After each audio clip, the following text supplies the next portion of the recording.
is that Hitler died in the bunker on April 30th, 1945. Could Adolf Hitler have gotten out of Berlin, and how did he do it? How did he enter Argentina? We're going to look at who could facilitate hiding Hitler. We need to take this out of the realm of hearsay and see what sort of technology we can bring. There are thousands of leads. It could completely change history. Hunting Hitler. Ladies and gentlemen, welcome to another episode of Hunting Hitler. We weren't here last week because, unfortunately, my two co-hosts, they were sick. I'm glad they're feeling so much better. Y'all were both pretty damn sick, to be honest. You guys still having a little bit of that lingering? Yeah, it's that U-boat air. It's just kind of like really stale. gets in your lungs and everything. So had to go on sick leave for a little bit. But yeah, right now it's better. But another problem arose. I'm not gonna really talk about it. But Canary Islands. But no, we're back. We're back. So happy to be back, Brian. We are back, and yes, no, it's good to have the Admiral back. Of course, she is in charge, so you will all salute her. Yes. Thank you. I don't need to do it back. That's the beauty of it. No, actually, you're right. You don't have to do it back. All right. So salute chat. And shout out to Mr. Clifton 3D, who is on a dock somewhere. Yeah, I guess so. Just fishing, off the boat. No, I'm digging the backgrounds, guys. I like it. Especially, we were talking about behind the scenes. Anna is sitting in front of the HMS Prince of Wales, which Yes. I didn't know this beforehand. Would you like to explain what I didn't know beforehand? No, we'll get into it during the episode.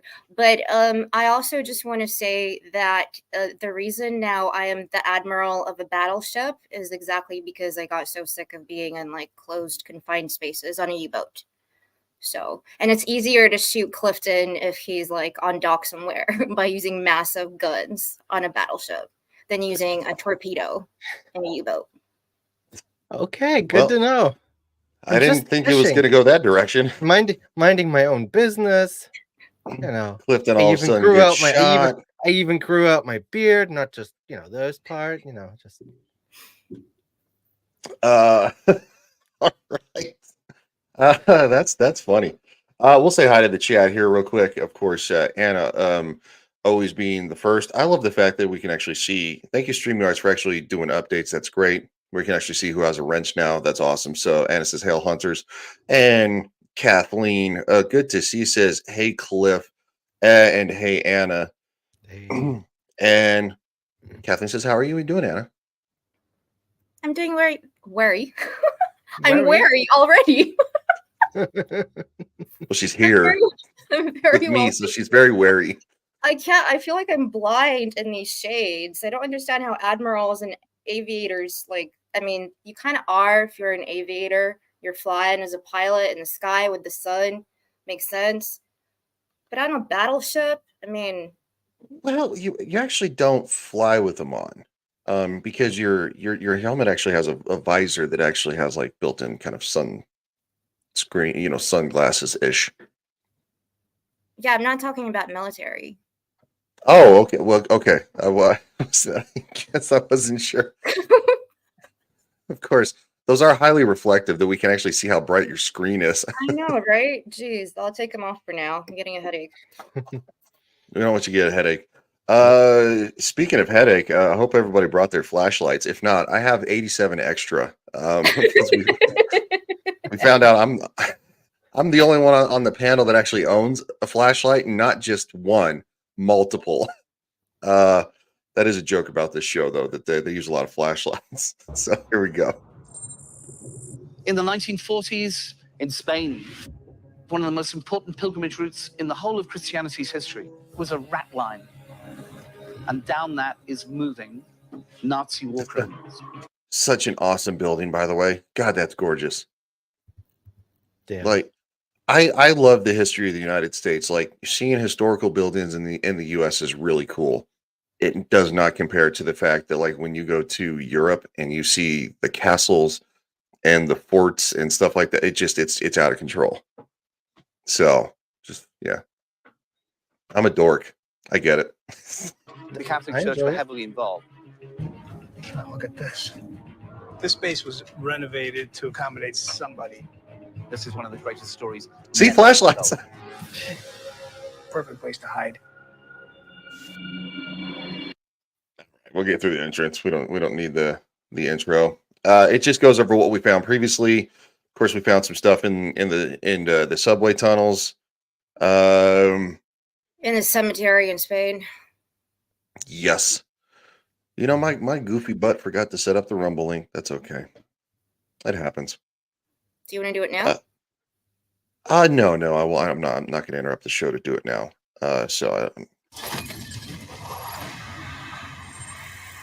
It's definitely metal. It's definitely man-made. It'll get mirrored. It fits in the parameters of a U-boat. Bob Baer and war crimes investigator John Sensich review the findings from the team in Argentina. If there's a U-boat down there, I can tell you that the potential for forensic evidence is enormous. We also need to look at where the U-boat supposedly left from, and that would be Vigo. After establishing they that it went would have and- been possible for Hitler to have escaped Germany, When they went down and later in the episode when they went down, I was laughing my head off what they found because I couldn't help but think about what Anna said last stream. So I was laughing my head off at what they found. Like, yes, perfect. Oh yeah, because I watched like a couple of episodes. Yeah, before you guys like so yeah, that was my reaction. I kid. You talked me into it. I'm setting up the Rumble thing, even though we're late, and All right. that makes me a little gay, just a little. Yeah, no. So I mean, if you guys want to expand on that, I mean, we're not in a rush because we don't have Engage today. I mean, so Yeah. if we want to break it down a little more, it's up to you guys. I say go nuts. Or I'm not going to force anybody to be here. I'm not in charge. I'm not the admiral. She can keep us here as long as she wants. Like, Gonna make you work overtime. Yeah. Well, ironically, in the military, you actually get paid by the minute because you're always on duty. So, which means they can call you 24/7. And if you don't answer your phone, I'll tell you what. There's one time I was sleeping hard. 6 a.m. Somebody was kicking my door. An NCO was kicking my door, and I was like, it was wham, wham, and I'm like, what the hell? And just like that was the craziest thing. I was like, holy cow! Like, but if yeah, you're a contractor, if it's contractual, then they can't make you do it, right? You need to do like a certain amount of hours a week or something, or a day. Well, the civilian contractors, yeah, they basically have a pass, right? So they're not beholden to the same rules. I could have swore that I had a thumbnail for this. Nope, I do. I'm just being a doofus. It's all right. It's a It's Sunday. You just we're woke used up. to it. Yeah. It is a Sunday. I did put pretty much all the time zones encompassed. Pacific, Eastern, GMT. Sorry, Clifton, did you're a that first. smidgen. You just literally copy pasted. Well, You did admit it. Got ya. well, I think I remember. Well, yeah, what stream? It was Friday night, right? We said 6 p.m. G. I don't know. I don't remember. Yeah, you were very early on it. I woke up and I'm like, oh man, I'm behind the ball. Let's go. So all right. Well, Rumble is doing And that. we always leave out Clifton because he is 7 p.m. CET. So Yeah. if you actually put in everybody that we ever have streamed with, it would be like an encyclopedia of just starting from like 000 military time AM, going down to 00. No. CET time sounds like it's made up. No, it's Joking. I'm joking, by the way. As somebody who lived in Germany, I'm very joking. What is up there, CLS? It says, hey guys, appreciate you being here. All right. Sorry, Anna, go ahead. I said, hey, CLS. I didn't want to. I want to make sure that I didn't interrupt you. So, CLS says, "Yo, Clifton on panel." Yeah. Does that mean and panel, or just Clifton's on the panel? I'm always on the panel on this one. It's on a lot of panels. What's up, Natalie? She says, Hi, "Happy Natalie. Sunday, all." Well, thank you Right. for stopping by, especially on a Sunday. All right. So Got it set up? got it set up. Let's do it. And Awesome. also uncovering declassified FBI files that cite Hitler seeking safe harbor in Spain. The team have determined the port town of Vigo would have been the ideal location for him to have boarded a U-boat out of Europe. Vigo was an excellent exit point for Hitler. But what we don't know is his entrance point into Spain. You simply don't want to take the airplane you flew from Berlin and land it where you're catching a boat. It's too obvious. I would put the plane down early and then go on a land route. Question is, once he lands on the ground in Spain, how does he move? He's most vulnerable. From my experience supervising undercover operations, I'd have to say to get from point A to point B, he's going to have to be disguised. All we have to do then really is to look in this U.S. Embassy report. The following Germans left for Argentina from Vigo under the disguise of a priest. Well, that sounds like a rat line to me. After World War II, an intricate... Oh, hold on. What's up, JB? How you doing? It says, "Hail CLS." What up, Natalie? Or he says, "What's up?" You missed his previous hello. He says, "Hail Ryan, hail Clifton, hello YouTube girlfriend." Less than 3. It's less than 3. Crap! I swear to God, it's gonna die. Oh, that's gonna make it into Shadow's book, isn't it? Damn it! Along with the Taylor stuff. Don't do it, Shadu. good system of escape routes known as Ratlines were established to help Nazi war criminals flee Europe. And they worked These very well. Ratlines were supported by both the Red Cross and the Catholic Church, who provided false documentation and places of refuge. Many of these routes traveled through Spain. A lot of Catholics during World War II thought that Hitler was preferable to Joseph Stalin. So what we have here is a network of supporters to provide him with an infrastructure in Spain. If we could zero in... I don't know how it was in Spain, but I do know in Germany that a lot of the bishops and priests were replaced by the regime. So Oh, I of didn't course know they that. were definitely pro-Nazis. I don't know how they were in Yeah, like Spain. he did a really actually interesting thing Elaborate. where he merged the state with the church. So he put people in charge of the church who basically are party supporters. And the church and the state are always supposed to be separate, in my opinion. Like, there shouldn't really be one. So, why are you laughing? Wait, she says that and lives in Great Britain. Right. Church of England, huh? Yeah. Right. Shouldn't be one. I agree. So, yeah, it's interesting what they say about like people would prefer, Hitler to Stalin, because if you remember on one of our episodes, I was talking about how they literally like took all the cathedrals and a lot of the monasteries and just leveled them, like completely destroy them in the Soviet Union. And like my grandparents had to give all their religious icons away. So I can see that kind of mentality still. One doesn't really, both, were really bad.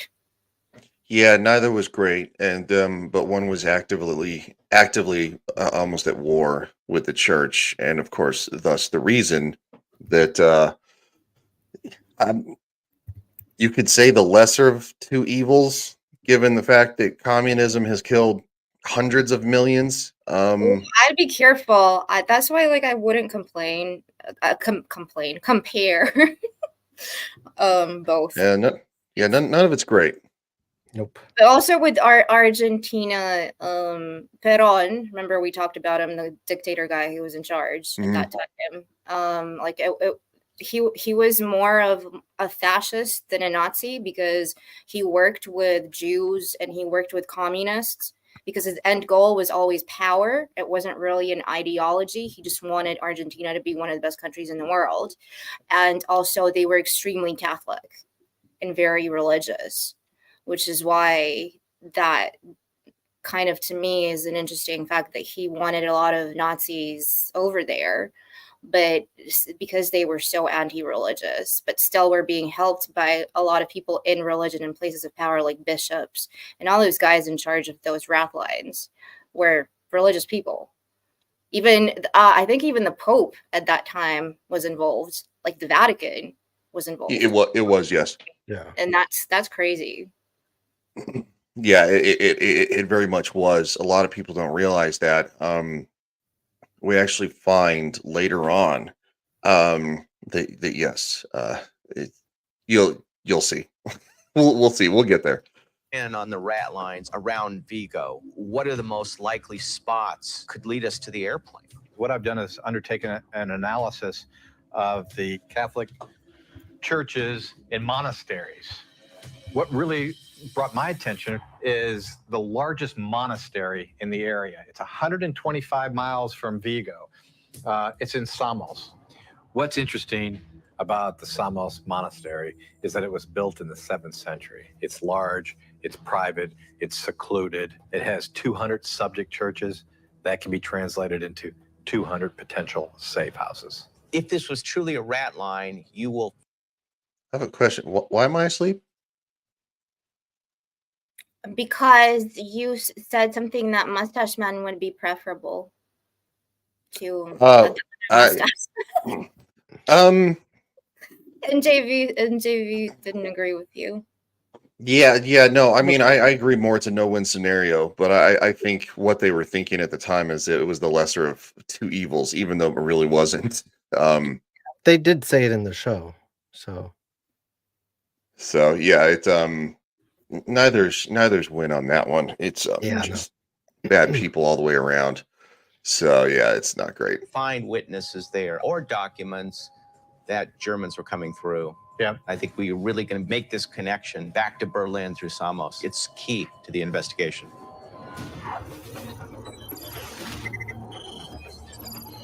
All right, so we're going to Samos, Spain. It's very pretty. This must be it here. Look at the size of this place. Yeah, you can hide a lot in there. Former commander of the U.S. Marshals Fugitive Task Force. This is actually a great point. Sela says, as a Catholic myself, you shouldn't play politics ever. Yeah. And he says in this situation, no, I think I would agree across the board. Don't play politics ever when it comes to religion. I don't think anybody wins that argument. So, yes, indeed, feed the needy. I think it's goofing and loading on me here. Arrive at the huge monastery that has sat above the town of Samos, Spain for approximate. Jamie says, Ryan, where's Taylor? You two on a break? Oh no, why did you have to remind him? He's gonna put it on now. No, not for this show. No Taylor. No Taylor for this show. That's only for more degenerate shows. So yeah, no, this one's meant to be a little more above board. Smidgen. No pun intended. Yeah, actually, I didn't mean that pun, but hey, it works. 1400 years. The monastery itself is huge. At its height, there would have been hundreds of Benedictine monks here. Sanctuary is something the Catholic Church has always offered to people. But in this case, we have to find out if sanctuary was offered to Adolf Hitler. Yes, this is Xavier. Hola. Hola. Hi. Hi. The team meets up with Galician historian Javier Quiroga, who spent years writing a book about the Samos Monastery. The place is amazing, but we're here to look at the movements of Germans, escaped criminals, through Spain at the end of the war. Sí, realmente é que este edificio ten moita historia escondida. Oops, I think it's goofing on me here. It is.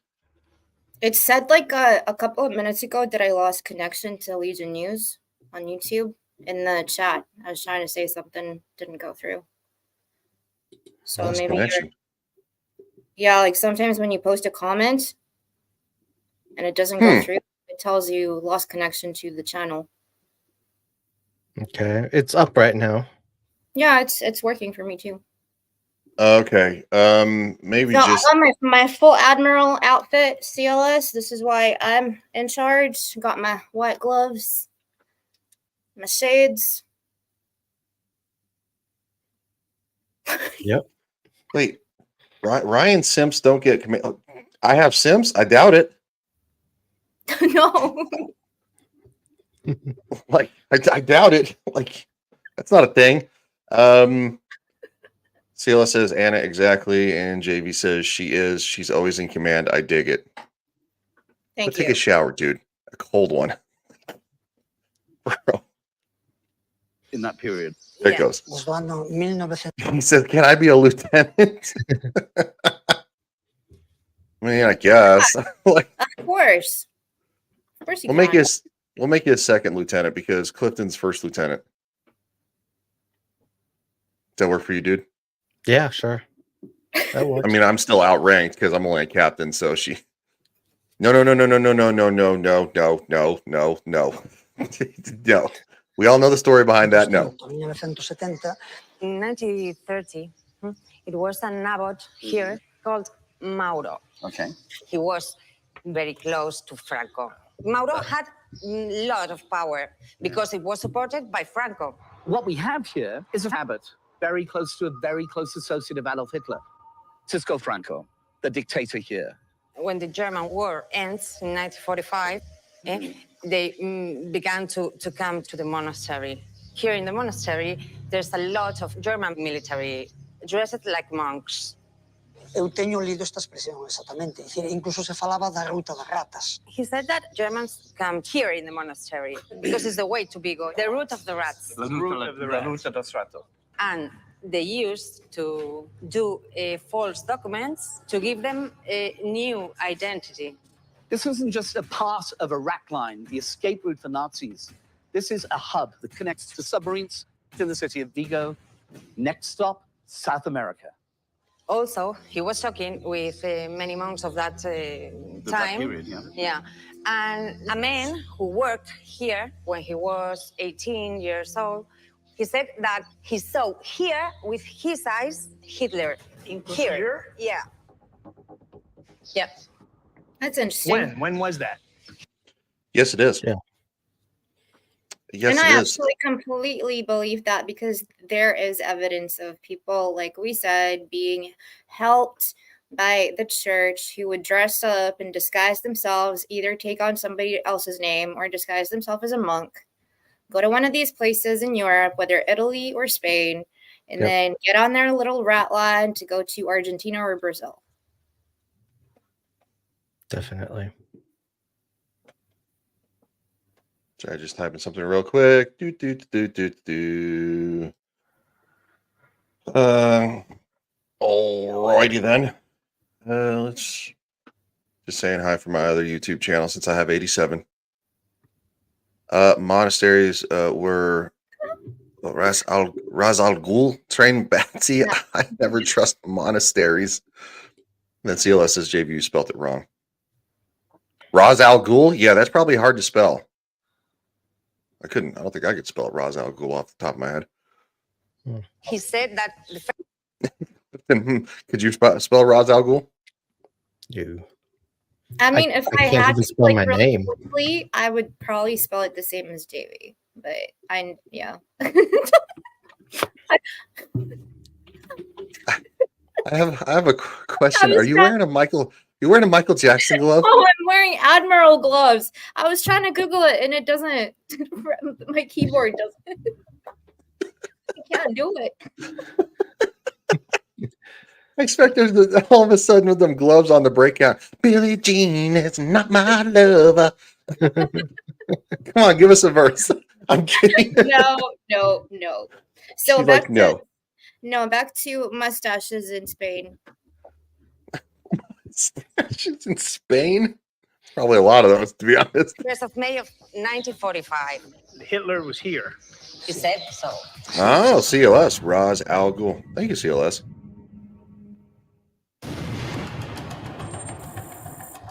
a man who worked here said that he saw Hitler here in the monastery. Hitler was here. He said so. Newly declassified FBI files stating that Hitler Nope, could have that's not fled what I want to Germany do. and sought refuge in Spain That have was led the way team too much to of the me. Samos Monastery, where an eyewitness places Hitler less than a month after his alleged death. CLS, we always get copyrighted. It's about not having the stream get taken down. That's where I don't care about a copyright. It's their material. I always argue with them, but I don't want the stream to get taken down where nobody can see it. That's what I try to avoid, and we have to do that all the time on Game of Thrones and all that stuff.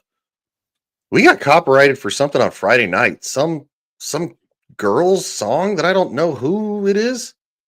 I don't know. Anyway, yeah, I don't know. I don't remember. Maybe it was on one of the trailers we showed, like the video game one. I don't know. It was weird. Who knows? So yeah, we're just somebody I've never heard of. This is also in Ryan's Rumble. So yeah, I don't care if they copyright. I just don't want them to block it. That's all I'm trying to avoid. If they copyright it, but everybody can still see it, that's cool with me. It's about just the fun. Death. It's all about the fun. The team have also discovered that the monastery may have been a hub on the Ratlines, an underground railroad for fleeing Nazis. There's some bits about this story that, for me, are just fantastical. However, you can never knock an eyewitness. We have a place you can hide in plain sight. We have a date that fits in with the end of the war in Berlin. And then you chuck an eyewitness in who says he saw Adolf Hitler here. You can't erase history. You can still see the imprint if you look really carefully. What we're here doing is looking really... Well, it's good to see a CLS. I get it. Your phone's almost going to die. So, yeah, appreciate you stopping by, man. Have a good one. Also, Take Clifton, digging the profile picture especially since the show we got coming up next Sunday, correct? It's next Sunday. Man, the photos from the remake. Ooh. Yeah. Well, we're not going to get into that, but nope. Yeah, I got update. I got it on my list to watch. I'm going to watch it this week before we do this show. Is this show? What, have you never actually seen it? Not in years. Not since probably the early 2000s. Okay, so at least you've seen it before. Yeah, no, not since like the early 2000s. Like it's been a long time because it came out like what, 98, 97ish, somewhere in there. Before then. Is it? Okay. 93, 94. Really?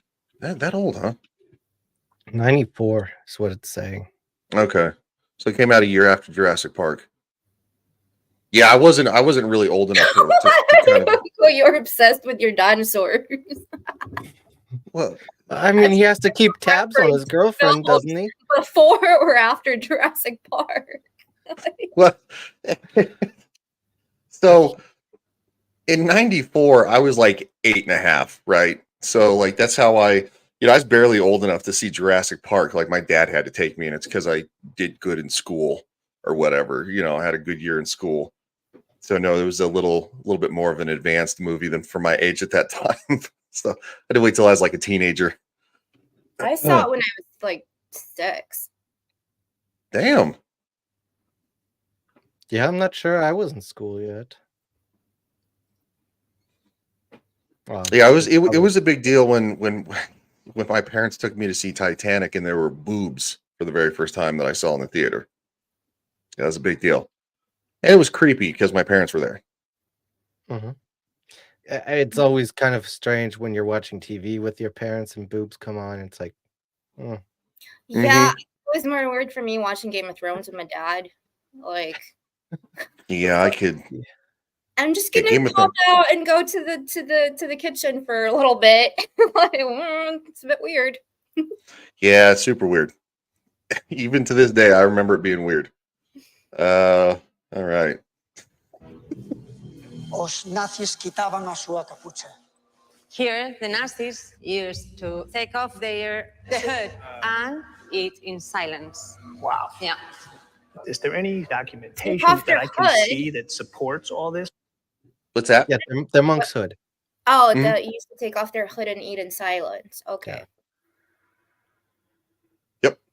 Yes, they did. Scrolling up for don't know. Stop That talking. you're talking about? No, because the library was in the place where. Davey says Titanic sucks. He says hashtag Jack Lives Matter. Rose is a B word. I like Titanic. But I kind of get it now why Ryan likes Titanic. It was the first boobs he saw on the big screen. Right. Wasn't it? This show is actually called Profiling Ryan. We're supposed to be hunting for Mustache Man. Much about you. I share too much on the internet, apparently. The German used to say, but there was a fire. Of course there was, yeah. In 1950, the area where the Germans used to live and the library next door all burnt down. Oh, just no way, StreamYard. Jeez. We'll have a chat with you guys. Had to click that button 3 times. I'm like, bro, give me The copyright. whole thing went up like a... That part of the history and more went up in a puff of smoke. There's absolutely no doubt What in a my mind. surprise that it This burned. is a safe haven for some. Yeah, it's just super weird, right? It's it. Really It's just strange. it's an honest mistake. Could have happened to anybody. Yeah, definitely. In a stone Yeah. building. It's stone building. All of a sudden it explodes and like, oh, somebody must have left their fire on. It's like an awfully big explosion. Like, yeah, no, stone's not really gonna burn that easily. Yeah, that's gonna be super tough. Trying to hide. Completely. It's not like you'd keep a ledger going, Nazi in, Nazi out. But now, nothing. There's more than one way into this place. There would be ways only known to the abbot. They had tunnels for the water, but the plans of the monastery doesn't appear any tunnel. So there are secret tunnels in and out of this building. Of course. Yeah, of course. The team go to investigate one of these mysterious tunnels that could have provided underground access to the property. So this goes outside of the walls of the monastery? Oh, yeah? Okay. We don't know where that leads to. Not yet. All right, let's take a look. I want to take a look. I forgot what it looks like. Get your flashlight. Time to be a tunnel rat. Got about 50 yards on a tunnel that was up top, and now there's a smaller one underneath it, which you had to crawl through. JV says, all right, got last week's news now to work on, and my Dune review as well. Have fun, boys. YouTube girlfriend, semicolon asterisk less than 3. Dude, you are the fact that you know what any of that means. Take care. The fact that he knows what any of that And means. everybody check out his videos, his Twitter and YouTube as well. Yeah, you know, absolutely. I don't know, maybe one of these days if he ever wants to come on this show, it'd be kind of interesting to have him on. Yeah, but no, last week's news now is he gets a good amount of views on that. He people like that. Does it every Monday. I believe 8 a.m., 7 a.m., somewhere in there. Don't quote me on the time, but yeah, it's good to see you, man. Always a pleasure. Through. This thing goes pretty far. Okay. Not much air in here, guys. I always like the camera. He says 6 a.m. Pacific Standard Time. So yeah, that would be 7 a.m. my time, 9 a.m. Eastern, because Eastern is still 2 hours ahead of us. Haven't hit daylight savings yet. I always like the fact that like when they're like struggling to get through a tunnel, but then there's like a camera in front of them showing their face, and I'm like, so the camera guy got through first. Yeah.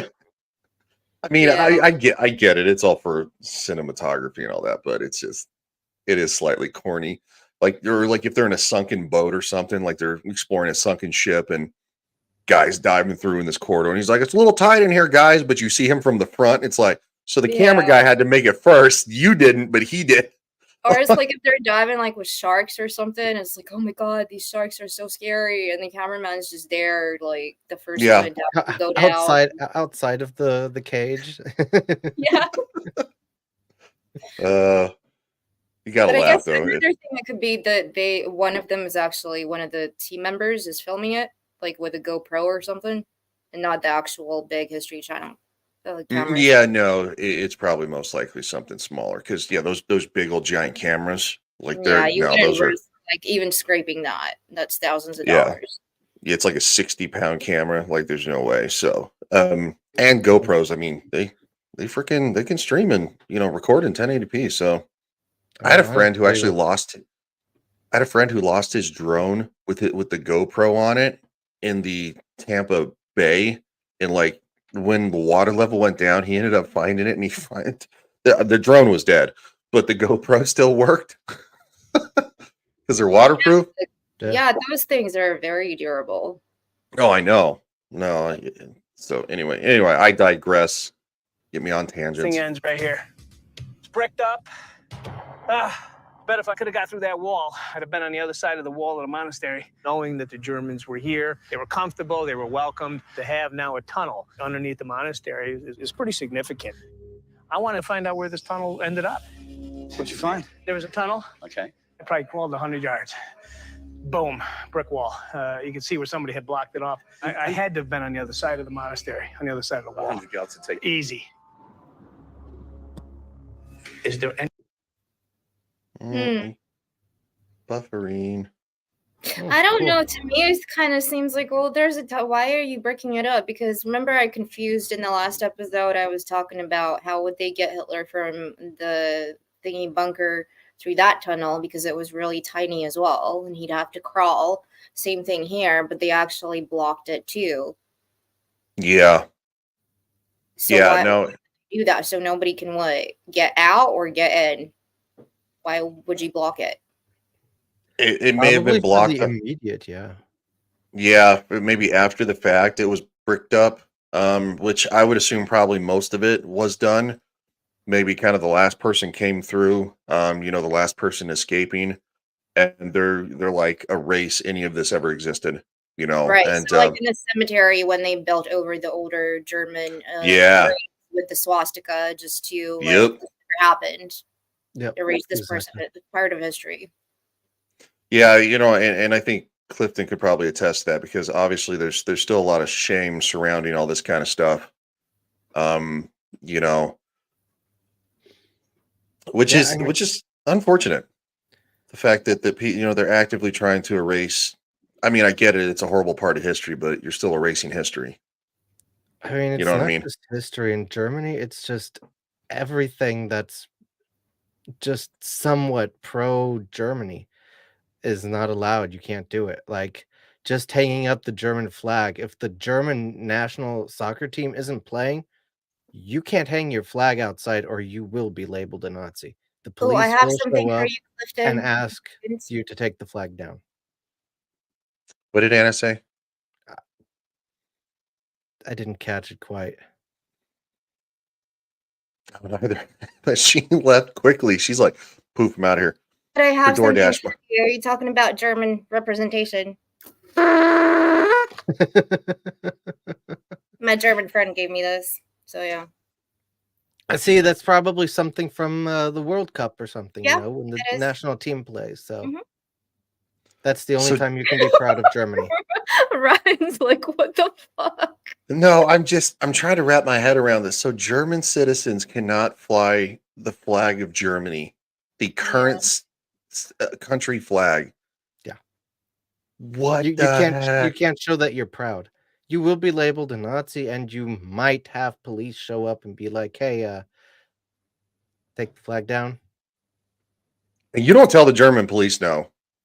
The German Polizei don't mess around.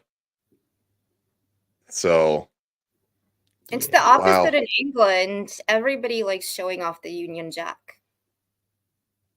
I mean, I lived in the States, and like every house had a freaking American flag down Main Street. Yeah, Same thing in Russia, actually. There's like a lot of people wearing and like, exhibiting the Russian flag. A lot of patriotism. But it goes back to Nazi times.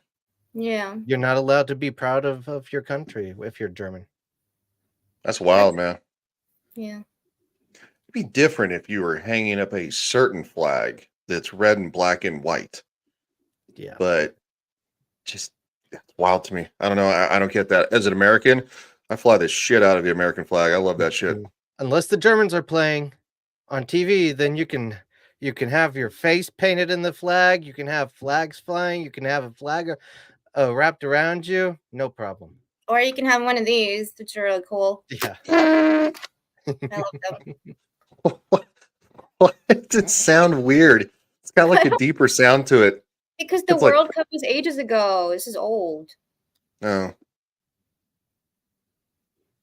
Yeah. And I'm talking about actual football, not American football. Not soccer, like football. You mean foosball? Yes. Yeah, no, I know. I know what you're talking about. Yeah, no, actual football. No, I kid. No, well, I remember when the World Cup was in Germany in 2005. That was crazy. That was crazy time. Awesome. Yeah, I was stationed there at the time. That was craziness. We were in the city of Kaiserslautern every day. I mean, I went to school in Kaiserslautern, so but damn, Trinidad and Tobago, against England. That was an awesome game. I absolutely loved that. Yeah, and the people are awesome. England sucks. The last couple of World Cups was not good. They can't win if they don't play in England. Yeah. But yeah, no, it was awesome. Fun times. Meeting a lot of different people from different countries. Australians and Trinidad, they were really cool. Played soccer with them in the street. Did you really? Yeah. Football, not soccer. Yeah. Ooh, you said it wrong. Well, I said it for the American viewers, they. Yeah, because we're all yeah, no, we're like, what's that soccer crap? Nobody watches that. And they're like, well, actually, yeah, a lot of people do. A lot of people do. I like soccer. I played soccer as a kid. Me too. I was a goalie. Were you really? Yeah. I played either defender or midfield. No, I was really good at being a goalie. I started when I was 5, and then closer to high school, I went more into baseball. Really? Baseball? Yeah. I'm one of the Clifton, remember I was telling you I'm one of the best batters there is out there. Like I love batting. I don't think we've talked about baseball yet. Yeah, I did. I told you I had with my PE teacher, I accidentally hit him in the balls, and then I did 6 home runs. Now that you say that, yes, does sound familiar. Anyway. Yeah, baseball. She always hit the balls, that's for sure. Now we're definitely moving on. Definitely moving on. Owned by the monastery, outside of the monastery. See, it's very, very Get close. very inappropriate in here. 50 yards beyond the wall in the tunnel sits a building which was owned by the monastery in the 1940s. After 1943, it became a station for Franco's paramilitary police. Para alquilárselo a la Guardia Civil. Guardia Civil. Yeah. Right, so it's not army, Okay. but it's paramilitary police force. Yeah, with military. Yeah, They're these are the trained. tough guys. These are the guys who run Franco's Spain for them. Why would they man this place with paramilitary personnel outside of the monastery? You don't have to answer that question because I believe I have the answer. It's a police station, but the Guardia Civil are far more than police. The Guardia Civil are men who owe allegiance to Franco. You really don't want to meet these guys. Oh, look at this. Holding cells. Yeah?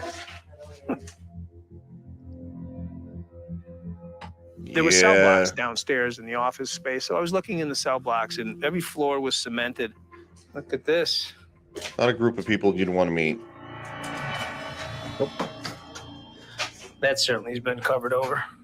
In one cell, there was a floor that had been cemented in a perfect square, about 4 by 4, and part of it was kind of broken. That's a straight shot to something right there. You can see it.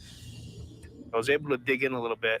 I could see straight down. It was definitely a tunnel to someplace. This has been filled in with all kinds Wouldn't of it be dirt, cool if stone, they would actually get very loose gravel. permission to dig? Yes. And that won't happen though. Yeah, they would never allow it because it's a historic site. So. Yep. Yeah, you'd have to get special permission, and that would be extremely difficult to do at this point. Yeah, I would still think the Spanish government doesn't want that stuff coming out either. Yeah. No, they don't. I guarantee they don't. I mean, they So have a problem like the History Channel and Skinwalker Ranch digging like into a mesa, because that's also like an indigenous area for, you know, in what's the state again? Jesus Christ. Not Nevada, New Mexico, no, the other one. The more like Arizona. it says, no, the other one. God, come on. I honestly don't know where Skinwalker Ranch is, to be honest. Oh shit. freaking What was it? Utah. Utah, that's it. Yeah, and they can't even like dig into some rocks. And here Wow. has actual, you know, building and stuff. They've That'd tried be that to dig Mormon country. Utah, yeah. Yeah, that would be that Mormon country. They're a little finicky about things too. So Just need to marry the right people. I mean, Well, the guy you have a couple of tries, right? Brandon, whatever his last name is, I forget. He's the one who actually sponsors the show. He's a Mormon. yeah, no, they're so like it's gonna sound bad. They're traditional Mormons, right? That are just they're standard. They have their family, they do their thing. Then there's the extremes, like the polygamists. So those are the ones that have like 10 wives and they have 87 children, and it gets weird. And the traditional ones are like, bro, that's not us. We don't do that. Like, they're weirdos. And it actually is illegal, I believe, in Utah. If you get caught. As far as I know, it's illegal everywhere now. It is illegal everywhere. Yeah, so at least within their own can't religion. Yeah, they can only traditionally marry one woman. They can't actually marry multiple ones. But from what I understand, they have like their own ceremony to marry them, but it's not legally binding in the Well, state's I eyes. really liked the Book of Mormon by the South Park creators, the musical. I've seen it like 5 times. It's super I don't funny. think I've seen that one. Yeah, you should see it on stage. Matt Stone and Trey Parker. Yeah. They actually have you seen South Park? I'm assuming you have, right? You guys know Casa Bonita from the episode Casa Bonita, fun think I've food seen and that lots of game. Okay, watch the Casa Bonita episode. That's a real place in Denver that they own. It's a real historical landmark in Denver that they own. Oh wow. Yeah, a lot of people don't know that. Yeah, Okay. yeah. South Park really is a town in Colorado that's probably about 40 miles from Denver-ish, 30-ish. I don't know. So That's cool. yeah, a lot of people thought that was fake. No, Casa Bonita is a real place. I've been there numerous times, even as a kid. Yeah, they got the cliff divers and everything, and it's freaking awesome. All right. Anyway, my weird childhood aside. Definitely a hole here. Look at this. The puzzle will start coming together. With the possibility of Hitler being I thought you were editing a video, dude. He's back. He says, then you have the Jack Mormon. Basically the same thing. Same, just add alcohol. I love Casa Bonita. I used to eat there numerous times. Yeah, it's so good. They changed it. They got rid of the old menu. I'm so bummed out. It's more fancy now. It used to be like this buffet of probably just the worst food in the world. Like, but their cheese and chicken enchiladas were so good. They were so good. Anyway. Anyway, again, yeah, no, it's. I haven't met a whole lot of people who haven't lived in Colorado that've eaten there, so that's cool. I didn't know that JV's eating there. That's pretty awesome. in here, concentration of Nazis, General Franco, and now we found this tunnel. There's a good possibility that was utilized to escort the Germans in and out of the monastery. You got to remember that I went about 100 yards in a tunnel, which would have led right to the building that the civil guard resided in. Was some sort of an escape route or in for somebody. As an investigator, you don't have to hit me with a ton of bricks. Good possibility that's what that tunnel was used for. What do you think, Clifton? Do you need to be hit with a ton of bricks to believe it? No, not really. I'd rather just believe it instead of getting hit. Okay, that's fair. JV says, I used to live in Thornton. I lived in Thornton at one time. Yeah, I lived in lived in Broomfield. When I first moved to Denver, we lived in Westminster before it was bad. I know that like What are all federal. of these copycat names of like London places? Thornton Heath, Broomfield, Westminster. Well, it's Broomfield. There's no S, Well, but it's close. fine, same thing. Westminster, yeah. I mean that's basically the states. I mean, if you're in Missouri, you can go from Mexico to Paris within 2 hours. I know. Mm-hmm. Where And was then the back to Frankfurt. imagination? He says ton of bricks or a ton of feathers. Still weighs the same. Well, I mean, we did take a lot of inspiration from, you lovely people in the UK. Yes, you did. Even A though lot we of, well, just I mean, whooped that ass. Our yeah, Navy but a was lot of the better than settlers were yours. from Europe. What's that? You know what? You need to holster those things. Put the gloves on too. I'm sorry. I'm an admiral. When I shake hands, I don't want to. The Michael Jackson gloves. Mm. All right, I gotta stop. Damn.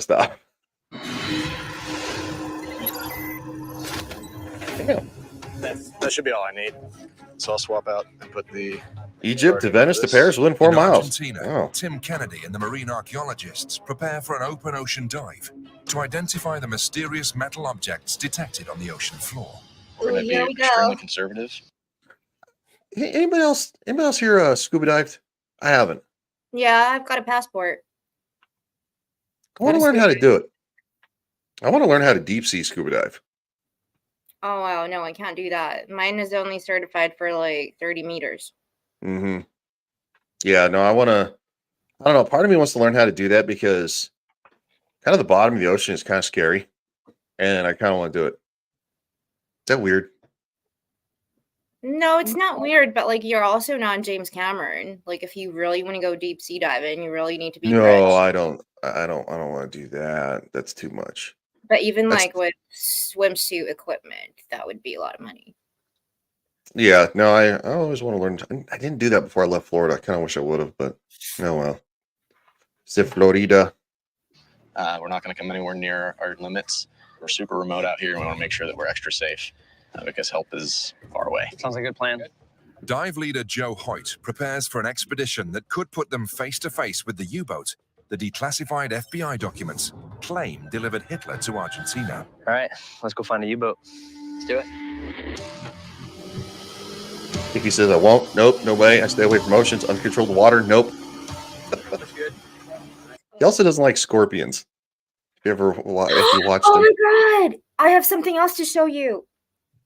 Oh, you're not gonna do it, are you? You are not gonna do it on this show. You know what? Actually, do it. Creep JV out. Do it. But yeah, going to the scuba dive. I've never been to the ocean. Really? Yeah. What do you mean? Like you've never actually like been to a beach, or you've seen an ocean though when you were flying? Well, I mean, sure. When I'm flying, I saw Newark. I saw the Statue of Liberty while we took off. That's the closest I've gotten to the ocean. Oh, we need to take you to the ocean. Like the biggest, yeah, the biggest water is probably I don't know, either the Ozarks or Chiemsee. I need to take you to a nice beach too. Not like one of them loser California beaches. You need to go somewhere in Florida. Like the sand is super. It's like walking on talcum powder in some places. If you go to the right beach, yeah, it's awesome. No, Anna, come over here to the UK. It's closer, and we'll take you to a good beach, in the Cotswolds or somewhere around there. Cornwall. They actually have sharks. So cool. And it's frigid. And in the summer, people actually bathe in the ocean, in the sea. But yeah, so I got these from Houston, JV. It's literally a Oh, hold on. Yeah, let me make you big screen here. Like, check these out. They're scorpion suckers. And JV's response before you came back was, F those spiders with tails. I agree. I will not eat bugs. And he says, ew. And I agree. Well, I would try one of those. Thank you. See? It's being open-minded. You're being closed-minded. When it comes to bugs, yes. Well, you never know what's going to happen in the next episode. We might be seeing some bugs too. Well, alrighty then. Kathleen says nothing better than a nice sandy beach. Yeah, you know what? It is fun to go to the beach. I didn't really go to the beach as much when I was in Florida because I worked outside. So, by the weekend I was usually tired of the sun because it gets warm in Florida. But no, they have And some of the of those nice beaches, like in St. Petersburg, oh my God, it feels like a mile away. Like they're Yeah. so huge, like from the actual where the sand starts to the ocean. By the time you actually get to the water, you're exhausted. I didn't know that. Kathleen says devoid of people, of course. Yeah, that's a little more challenging. JV says there are many things better than going to the beach. I mean, I don't disagree. We're talking about like outdoors, right? We're not talking about anything weird. No. The sea is always right. Okay, this is how it's gonna be. We are lovers of the sea. And apparently, rings of power. Obviously, the most important thing is to get a positive ID on what's down there. But let's actually get hands-on, 100% knowledge of what that is, and hopefully it's what we've been looking for, at least a clue to it. That moment right before you roll back into the water, that is the most exciting point because you know that you're about to go see something that maybe nobody's ever seen before, that may be something incredible. Oh, and it's going to be so incredible. Not this one, but trust me, they eventually see some pretty crazy stuff. It hates me. What How's hates everybody doing? Who hates It's you? It's buffering. Oh, Yeah, sometimes if you take it off full screen, it'll actually. I don't know why. It's very strange. actually, it's All a three lot of divers fun when you're sitting on the edge of the boat and you're about to. I mean, that's the correct way to do it. That's the way they teach you to roll backwards. You don't just like some films they stand there and they just jump down. I mean, if you're like, it depends on the height of the boat as well, but it's always very exciting. That moment when you're going back, it's like, oh, what am I going to see? What am I going to see? So I get that. JV says after seeing a saltwater crocodile in Mexico, no way in hell not getting in the water with dinosaurs. There's a lot of alligators in Florida, and I'll tell you what, you see them walking across the road all the time. There was actually in the county that I lived in, there was a video that made the rounds on Twitter. It was of I think it's a 12-foot gator was walking across this intersection, and there was a Hillsborough County sheriff with his lights on driving next to him because you can't hit him. You can't hit him. Yeah, you can't do anything, can you? I remember when I was in Orlando, yeah, there was a lot of them, and you can't really you got to be really cautious. Just like in Oz in Australia, you got to check your shoes when you put them on so you don't see any spiders or anything that can potentially bite you. Same here. But have you guys heard of a guy called Gator Chris? He's like on Instagram and Facebook, and he has his own like a Florida gator sanctuary, and he actually swims with the gators and like pets them and hugs them. But he always says this is a wild animal, and people are like, oh, he's so cute, this gator, and he's like massive, and he's like, don't ever know, he's a wild animal. Any opportunity he's going to get to bite a chunk out of me, he's going to take it. So there's no that kind of relationship between us, but it's interesting seeing their videos. Gator Chris. Yeah. Maybe that was who somebody was talking about. Yes, a death wish. JV says pool parties, hot tubs, controlled water with food and booze for the win. Speaking of pools, the reason actually people put those big old those big old like kind of like canopies over there that are enclosed. It's actually to keep the gators out because the gators will get in your pool. Yeah. They will just loop right in. And then people have come out who don't have it enclosed, don't have it enclosed. They'll come out and in the morning they'll be like, oh, look, there's a 6-foot alligator in my pool. Yeah. Still to this day, still to this day, one of my favorite videos is it was like a 6-foot gator and it was in front of this guy's house. And he put his trash can in big old trash can that was empty in front of it to trap it. And he lifted it up and closed the lid. And then he wheeled it down to where he could release it by the water. Yeah, this dude was wrangling a gator. It was crazy. Yeah, you see cops up. Yeah, it's wild. I love nature. Sweet. It's kind of sweet. It is. Oh, yeah, he's trying to be nice to it. But yeah, no, they are severely protected. Unless it's actively trying to hurt you or like one of your animals, you can't defend yourself. Yeah. He says, "Okay, now I'm heading out. Bye, YouTube girlfriend." Oh, bye, JB. I keep calling Clifton your YouTube girlfriend. That's weird. I'm kidding. It wasn't funny. I don't know. Clifton wasn't saying much, and so I wanted to try to see if I could like get a response out of him. He just kind of, all right. I think he's immune to me now. Go. Too many Friday I know nights. all of the world. As a Green Beret, we spend almost our entire lives in the water. But being here and then having the real possibility that this is a U-boat off the coast of Argentina, it's hard to really put into words how powerful that type of moment is. There was a multi-component signature, so we're searching for pieces. We got to the bottom. The visibility's not fantastic, and we start a search pattern. At a depth of 40 feet and battling poor visibility, the team executes a circular search pattern in order to locate their target. I'm searching this area. They will increase the search circle by 15 feet every rotation in order to thoroughly cover the area where they believe their target will be. Little underwater archaeology? Yes, indeed.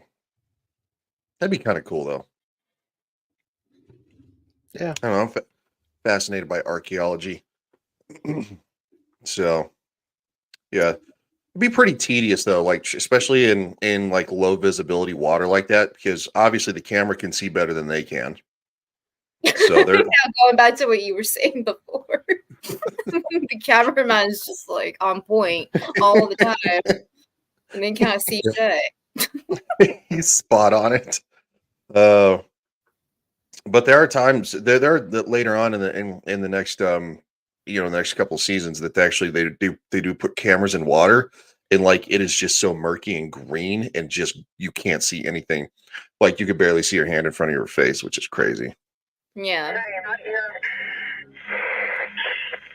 Topside. There's nothing around. I copy that topside.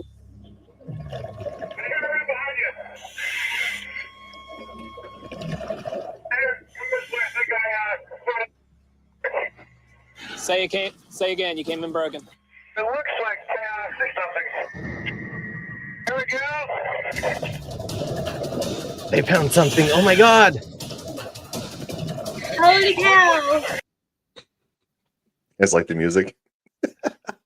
Yeah. It's very exciting.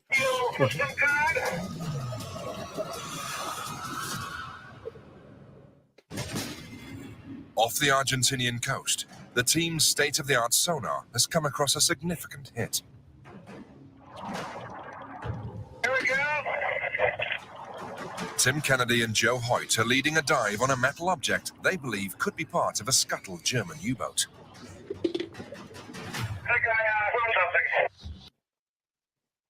Oh, why are you buffering now? Stop being a jerk. No, boy, they found something. Yeah, they did.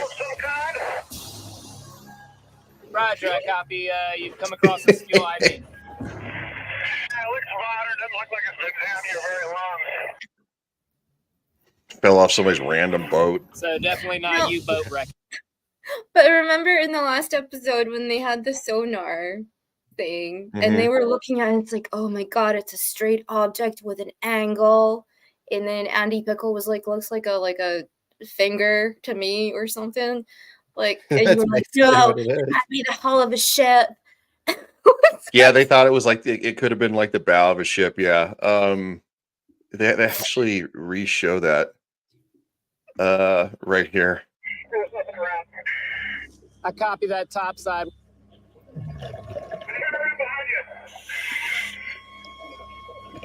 Oh, come on, show it. Say again. You came in broken. It looks like something. Here we go. Oh, did it go that far back? Really? Do that. Here's the thing. It's bad. We all remember it. It was. We all remember it. Yeah, it's fun. Speaking of Andy Pickle, where's Andy? Come on, Andy. Where you hiding at, man? So basically, I saw him on a stream was when we did Tombstone on Thursday, but I haven't seen him since. Yeah. Well, you never know. Life happens. So The team discover more steel beams, but no U-boat wreckage. Something else around. Come back up. So it's a bust. It's nothing. It's trash. Yeah. It looks like the drywall beams that you use. Drywall beams. Yeah, the beams you use when you do drywall. You guys use steel drywall beams? Yeah. Clifton Well, more like aluminum, but Clifton was into renovation and construction. So Oh yeah, no, in large structures like modern buildings like skyscrapers and stuff. Yeah, they'll use aluminum I-beams. No, for most houses though. That's why I was thinking. I was like, wait, drywall beams. But no, it's been a while since I've been in a. I like I like straight things. Have you seen the wood beams that you get at Lowe's or Home Depot? Like, you can't use those, honestly. You're not going to have a straight wall. Yeah, Home Depot doesn't. It's good for what it is. It's good for what it is. It's not. But to me, it seems like it was just like a cargo ship carrying some supplies. Probably. To South America, and I don't know, something happened, a freak wave, and some stuff got lost. Or something just on some fisher boat or something that. Well, and what a lot of people don't realize is that unfortunately, us as human beings, we use the ocean as our trash can. And that's not just counting the amount of. I think there's supposed to be somewhere in the neighborhood of like over 100,000 wrecks in the ocean or something like that that are estimated just from ships lost over the years. And of course, one of the biggest perpetrators of that would be World War II, where they were just sinking ships right and left, just torpedoing them, oil, diesel, whatever, munitions all at the bottom of the ocean. Yeah. So it's also like interesting fact with the Royal Navy during World War II, over 360 like big battleships, like the one behind me, actually went down, and then over 1,000 smaller ones. Yep. In the Atlantic. Yeah. I think some 15. Excuse me. Sorry. I think some 1,500 supply ships went down during World War II or sunk by U-boats. Yeah, a lot of them. So it's even today we have like again cargo ships, commercial ones. I think there was one a couple of years ago. Everybody was talking about it in the news here in the UK, floating around the coast of Cornwall because it's abandoned and it's just drifting. And it's a massive ship from like back in the 80s. The crew abandoned it and nobody wants to claim it. I don't remember. It was some Eastern European country. So it's almost like one of those horror shows, you board it, but nobody wants to do anything with it. So it's just drifting around, not doing anything.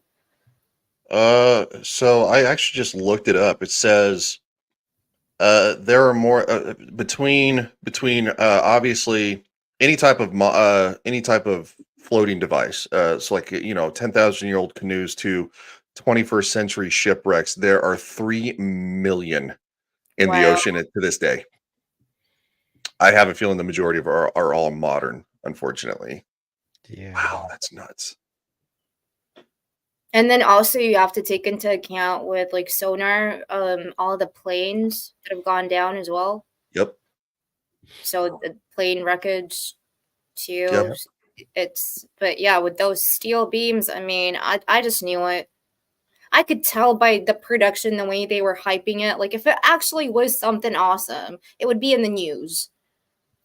Yeah, and also too, you'll find out later on that they actually they show you when they find like fantastical stuff. They show you as a preview for the next episode. So I think it gets a little less fantastical after the first season is over. They find more the second and third season than they do the first. So yeah, the first is a smidgen corny. I mean, the whole show is a little kind of corny, but I think that's just the History Channel, the way they like to do stuff. But you know, as for, you know, we all of us here pretty much love documentaries, and yeah. Yeah, of course it's cool to, you know, go out on the ocean, search for these things, and if you find something, of course you're going to be like, oh, that's cool, let's go and check it out. But yeah, they definitely hype it massively for a couple of beams. Yeah. Just a couple of I-beams at the bottom of the ocean. You know, we've pledged from the outset of this investigation that we pursue any leads. It's a good lead. While the team in Argentina continue their search for a sunken U-boat, Bob Baer and John Sensich discuss a lead from their investigation in Spain. I guess somebody would have bound to have seen Hitler if he'd escaped from Berlin, and anybody who claims to have seen him, we got to talk to. Absolutely. An eyewitness who claims to have seen Hitler in the Samos monastery has agreed to speak with them via Skype.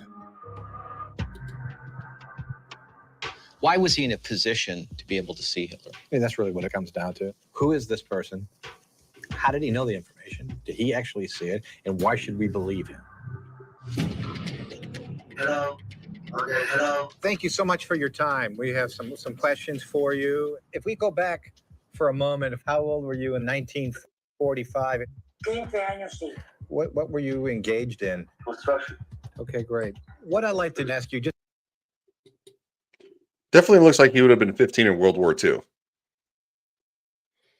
So that kid's that's that kid's grandfather. He's obviously translating because the man does not speak the English. Yeah. Again, eyewitness accounts. Not to say that they're 100% credible, because it's not the truth. They're usually used as circumstantial evidence in many criminal trials and stuff like that. However, eyewitness accounts can actually lead you on the right trail, and also on top of that, you know, we were making fun of the I-beams on the bottom of the ocean. Well, Robert Ballard found the Titanic with less, you know, so it's one of those things that we poke fun because, you know, we like to joke around and have a good time. But, you know, you if you see something that is like, that doesn't look normal, you need to take a look. And then you're like, all right, it was nothing. Let's move on to something else. Right. Exactly. And that's how many investigations work, including criminal. You know, many serial killers have been caught because they make the most minute mistake because they get too comfortable. And an investigator's like, that's not the same as the other ones. What happened and why did this happen? And then they can end up catching them off of that. So it's and to be honest, to find any eyewitnesses nowadays to stuff back then, you know, it is, you know, a great source to have. Yeah, and it's dwindling drastically. Oh yeah. I remember when the last survivor of the Titanic died. It was like 2012 or something, or like 2014, somewhere in that neighborhood. The last survivor of the Titanic. Yeah. So, what was that noise? That was nothing. That was just some Morse code. Is that your cat? Sounded kind of like a hiss. Actually, your intro to the show on YouTube that I had open, but for some reason it only started playing when I opened the page. Like it was open, but I clicked on it. Yeah, YouTube's weird. Sometimes when you click on it, it won't always take you to the necessary live point. You have to click the little live button next to the speaker. Rumble does the same thing. I don't know why. Whatever. Oh, yeah, whatever. Just realized I have the power. It's the power of what? Hold on. Ha, see, yes, I have the power now. Yeah, you didn't know that? No. Yeah, no, I just did that. I didn't realize that I didn't make any moderators. I didn't make you guys moderators for the History Channel, but I did for Legion Talk. So I was like, okay, well, probably should have I moderators. actually noticed you were speaking to yourself in chat. I was like, is everything okay there? You talking to me? saying hello to your other channel. Well, yeah, so I can make myself my other channel a moderator. No, it's cool. There's a method to the craziness, I promise. She's like, I don't know, Yeah, bro. I get it. It's fine. Just in general terms, what you saw, if anything, related to Germans I'm or crazy. Nazis It's fine. in Spain. En el año 45, 1945, I was doing secret construction inside the monastery in Samos. We had to build secret compartments like tunnels. los alemanes. And these Germans were Nazis. Okay, that was weird. Well, what's up, man? How you doing? It's good Hey, to see man. you. Sorry, the weird face was because the little stream thing did something weird. Yeah, I'm gonna have to reload it. It went to like a whole blank screen, and I was like, "Oh my god!" Admirals had, because whenever like I want to make a point when somebody's disagreeing with me, I can get a big head, and then when I'm fine, I can actually do that. It's cool. It's got multiple uses. And it is the Royal Navy hat. Actually, this is the Royal insignia. Yeah, so like the cleaner look, like you had when it was kind of like bigger, is what you would actually see more often on like an actual like a destroyer or an actual ship itself above the ocean. But in a submarine, they'd have the same style hat, but it would be mostly scrunched down because half the time the captain would listen into like the sonar and stuff like that. The radio operator would be like, the sonar operator would be like, going, Captain, listen to this, and then he would put it on. It would scrunch his hat down. So because they're actively at war. So just a weird little tidbit. I don't know if anybody cares, but so if you're on a boat, you gotta pull it up just a smidgen, just and also with the scarves too. Like, do you want to explain what sailors wear scarves for? That part I don't know. Like to wipe the suit, to wipe their hands when they're doing things. Ooh, and also to look know. nice. Yes, that's the main reason. I did not know that. Sailors like to look nice. Yes. Well, in the United States, we call them seamen. So yeah, they probably needed to do everything they could to look nice. No, they're called the same. Yes, but still, they're sailors. And joke died. Yep. All right, you win some, you lose some. Boo, boo, boo. Bad joke. Yeah, it's like a comedian working on his new act. Doesn't always land. Kind of like Flight MH380. Yes. One of these guys was Adolf Hitler. He was right there. He wasn't wearing mustache or anything. No. So, just for clarification, which month? And now we can't even say mustache man anymore, huh? We can't? Why?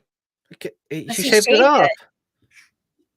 I mean, literally, like, you have the most iconic mustache and face in the world. Are you really going to be escaping shit by wearing your face? No, you're going to change your face. Good point. Yeah, it's a good point. I mean, he's still mustache man. I thought you meant like as an opposed to like YouTube or something. I'm like, why?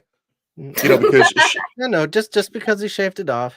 Oh, okay. Well, yeah, because Shadow asked, he's like, "Oh, if I did something on the Civil War, would that be like too spicy?" And I'm like, "It's a History Channel. No, as long as it's truthful. No, like, no, it might upset some people." And I'm like, I don't care. Like, it's a History Channel. History, like, I understand history being difficult to process sometimes. Like, I went to the Jerusalem Holocaust Memorial Museum, which was extremely, it was tough.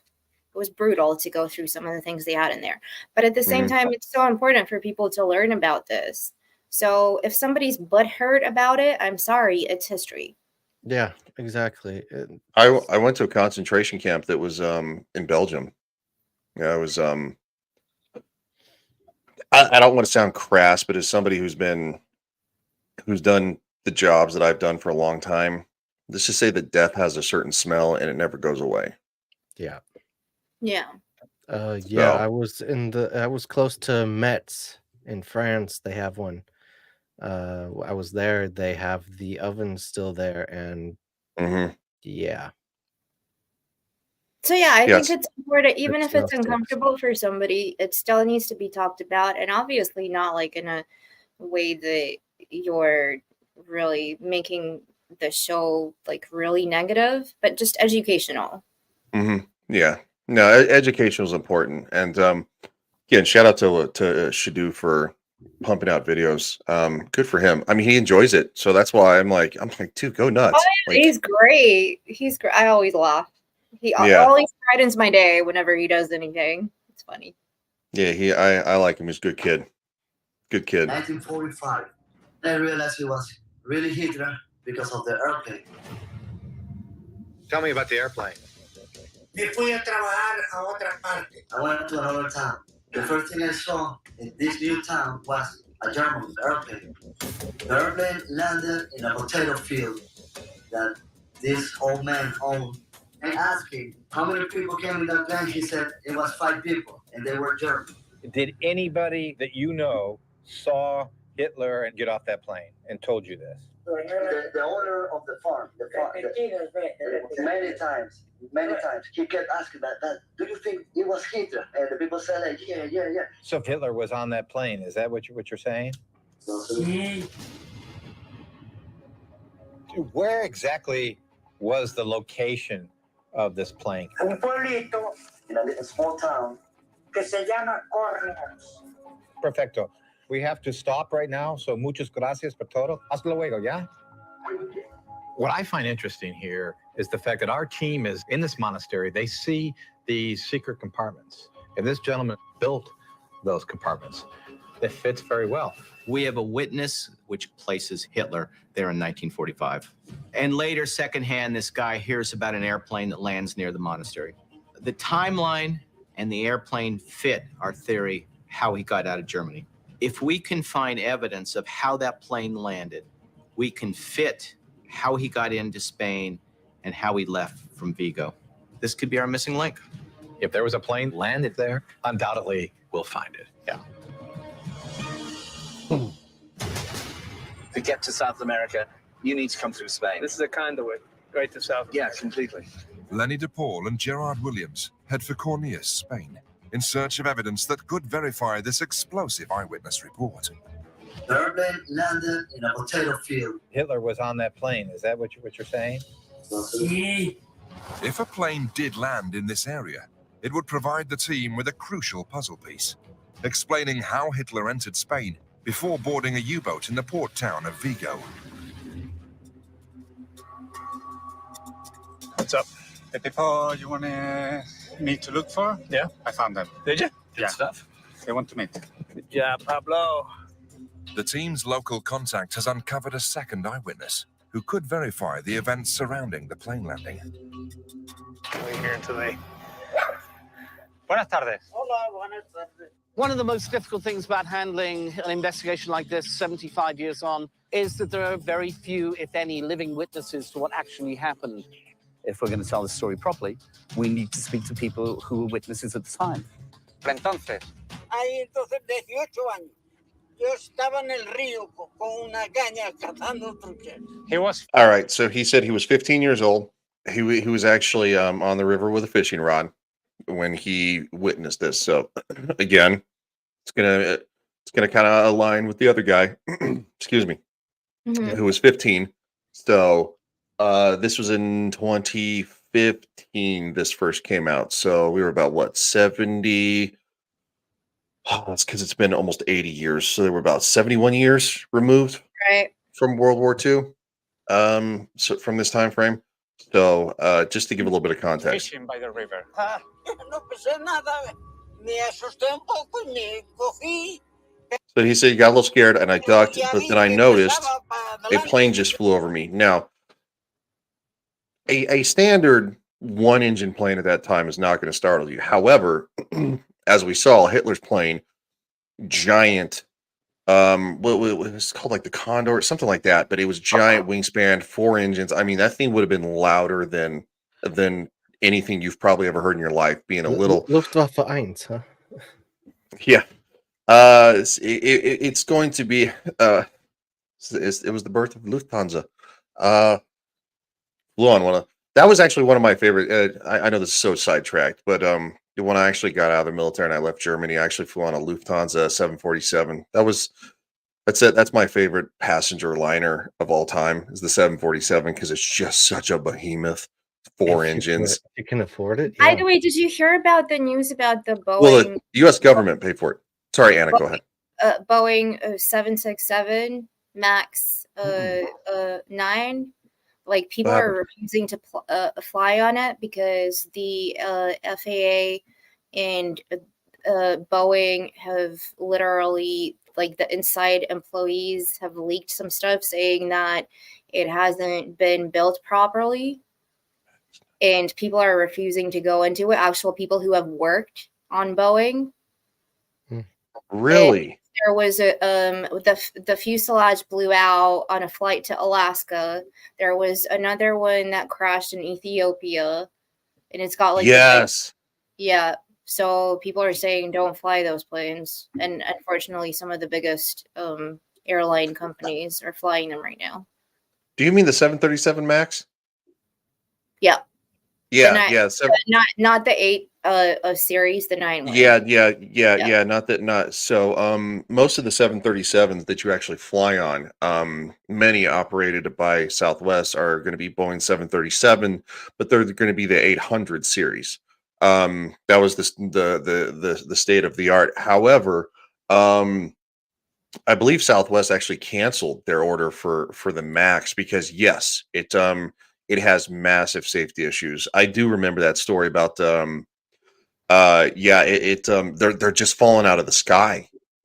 Like because the autopilot is actually thinking that that the plane is going to crash when it's actually not going to crash. So it actually takes control from the pilots and it locks them out to where the pilots can't do anything. And it actually thinking it's going to crash. It tries to pull up, but there's an error when it actually noses down, and it actually takes the plane right into the ground, and the pilots can't override it. And there's also some issues with safety checks, like bolts. They found that certain like bolts on certain doors were missing, or certain compartments. Just kind of, there's a whole investigation going on. So. Yes. Yeah, no, I do remember that. No, I'm actually glad you brought that up. I watched it. Then add on all of the places saying that we hire diversity, not actually do the job. So yeah. Again, I'm going to say this first. Technology will never replace a human. I know technology can respond faster. However, technology responds logically. It responds based on data, and data is not always correct. A human being, a very well-trained human being can actually beat a machine majority of the time, to where a machine says, no, the plane's going to crash. You can't do this. You have an incident like what happened in New York with Sully, the movie based with Tom Hanks in it. God, yeah. Where he landed the plane in the fucking Hudson River and he saved all those lives, when ultimately what he was being told based on the mathematics and all the aeronautical information was, you need to do this. And he's like, no, I'm not doing that. And he saved everybody. He saved everybody on that airplane. So, 2, it's not hard. Just hire the best people for the job. I don't care what their skin color is. Nobody does. Yeah. Nobody on this panel does. Nobody that I know does. I don't care. I don't care if they have a uterus. I don't care if they have a you don't even wiener. know who the Nobody pilots cares. are. They don't. I don't care. They usually line up when you get in. No. Yeah, you usually see who.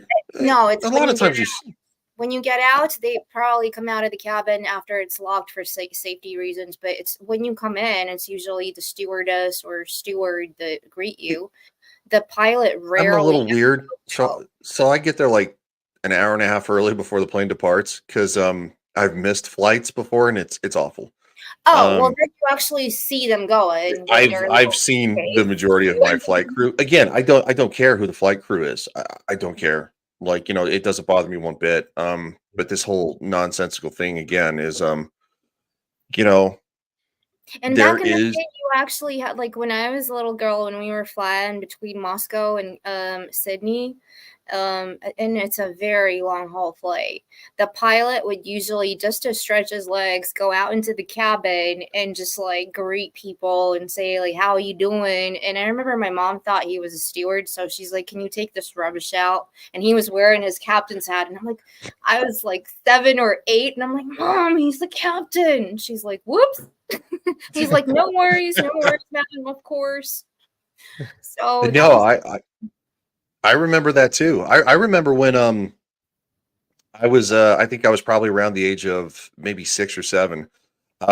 My cousin was flying somewhere and living him and I being basically like best friends ever since we were little. We got in so much trouble. The stories I could tell you are out of control.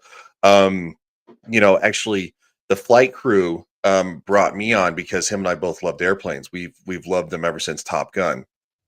And they actually brought us into the actual cockpit, and that's when they used to give you like little wings and stuff and let you sit in the cockpit and like Yep. and you'd be like, okay, well, slowly pull back on the stick and let's see if you can take the plane off. And then of course, like obviously you're on the ground, so and you're not moving. So the stick is actually locked in place and it only moves so far and then goes and it like vibrates. Like, Mhm. and it just, it was, I don't know, it was so awesome. Cool. And then 2001 happened and it ruined everything. And it's It like used to be, somebody on Twitter today asked, "What do kids will never know these days?" And like that's one of the things yeah. because I've been invited also like on Air France and British Airways when I was a kid or Qantas Airlines. And it just seemed like so magical just being in with all these lights and all these little buttons that I just wanted to press. And obviously that would be a bad thing to do. Like kids these days will never get to experience that unless it's their child or so I don't even know what the policy is. You probably wouldn't even be able to bring your kid in. no, you can't. You Yeah. can't even go to the gate anymore unless you have a ticket. Yeah. Because again, at the time, my cousin, who was only a year older than me, he was the one that was flying. I was just there with him, but because him and I were such massive fans of Top Gun, and we want to learn we wanted to be pilots and all this kind of stuff. I'm the only one who actually ended up pursuing, actually learning how to fly and going into the military and stuff. And still don't have my license. One day we'll get there. But yeah, like and the flight crew was like, well, do you want to, we'll ask the captain, just to bring you guys on, and so it yeah, and the captain was like, of course, and then of course he was like, all right, all right, now I want you to push this button, and then of course like you push the button, it wouldn't do anything, but like do something small and be like, do you see that light? You turn that light on, and it does this, and of course I don't remember what they did because it was so small, but because a kid, you're like, I got to hit the button, like it was just so many buttons. yeah. And when I was a teenager, I was a part of the Civil Air Patrol, which is basically it's kind of an offshoot of the Air Force Auxiliary, which if you gain rank in the Civil Air Patrol, it teaches you how to physical fitness and study for military bearings and stuff like that. Yeah, I went into the Army and I actually gained rank because of what I had achieved in the Civil Air Patrol, but on the weekends you get to go up and fly as long as the skies were good. They didn't want to take, obviously they didn't want to take all of us up, because we're younger when they're bad skies, or like rain or something like that. They wanted it always to be clear. But all these guys were former Air Force pilots or Navy pilots, and it's so incredible. Yeah. Cool. Flying an airplane, there's nothing in the world like it. Well, you promised me that you were going to teach me, so we'll see how that goes. Well, once I get my pilot's license and an airplane, You can rent an airplane, but yeah, no, Yeah, I once want I to. get my battleship ready. Sorry, it's being renovated. Well, my plane costs a lot less than a battleship. That, yeah. Drastically less. You know what was funny? I was actually looking on a website where you can buy airplanes. You can actually buy an F4 Phantom. For how much? Like what? 200,000?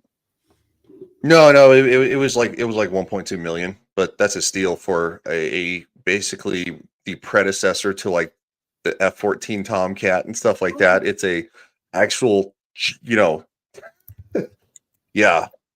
Anyway, I'm talking about airplanes. Clifton's like, No, they want me to send an offer. I don't know, like $50. oh, did you Google it?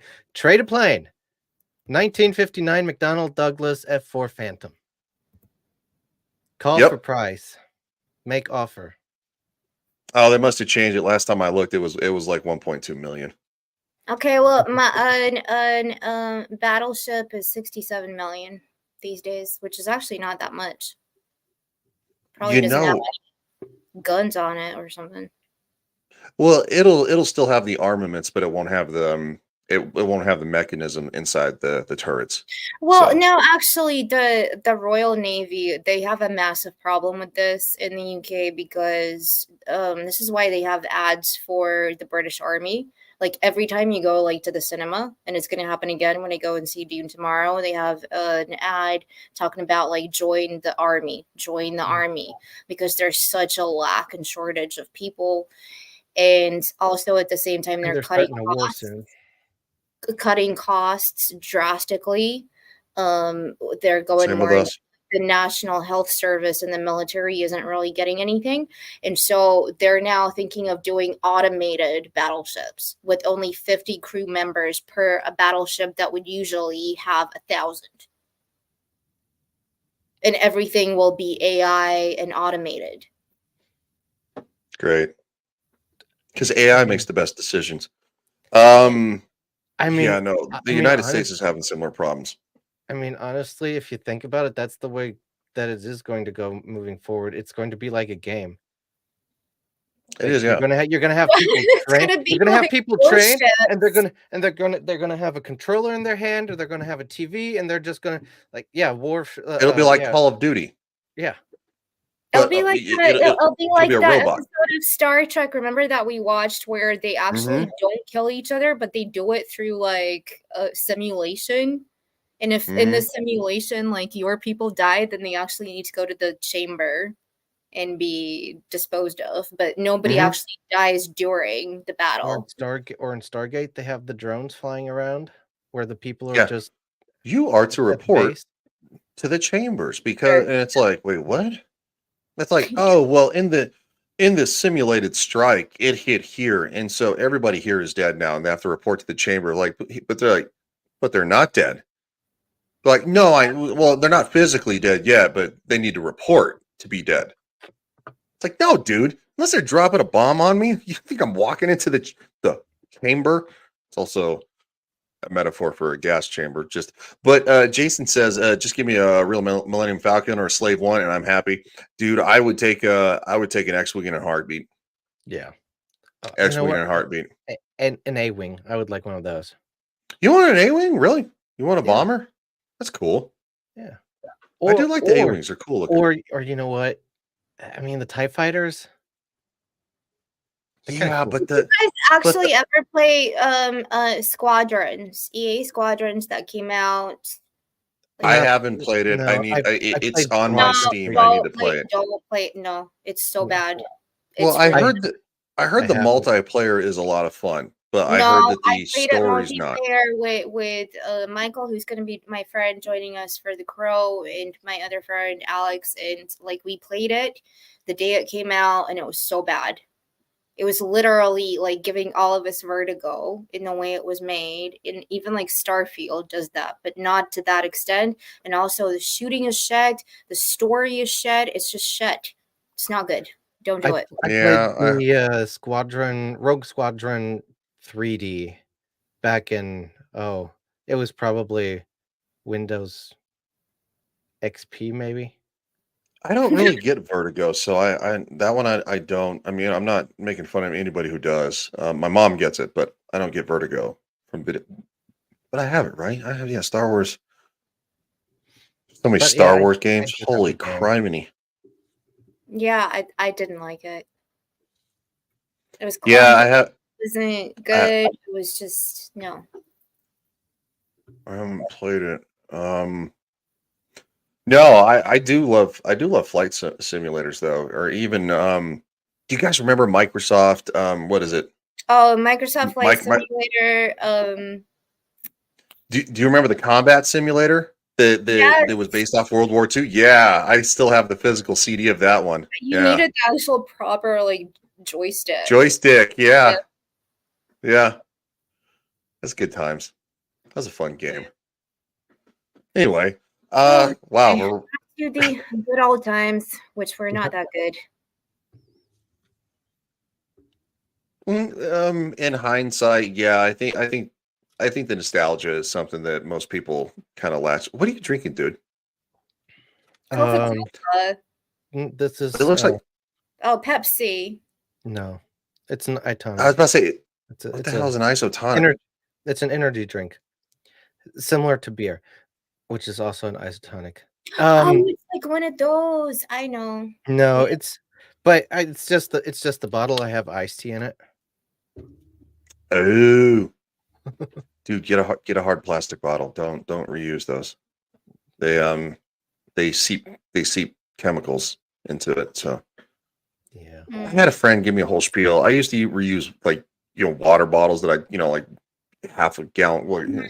Like, don't do that. It poisons you. Yeah. Okay. Yes, Mom. Continue with the episode. No, you have a mom.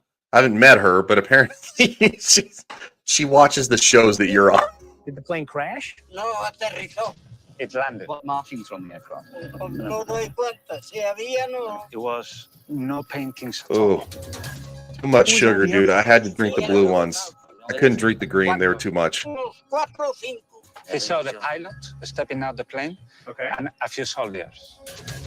Hey, Pablo, you think they could show me on my map where the plane had landed? You have to walk the ground, meet people, talk to locals. This is where the plane landed. Aquí? And what we're getting here, muy interesante. Thank you very much. German planes landing in northern Spain. This is worth investigating. All right.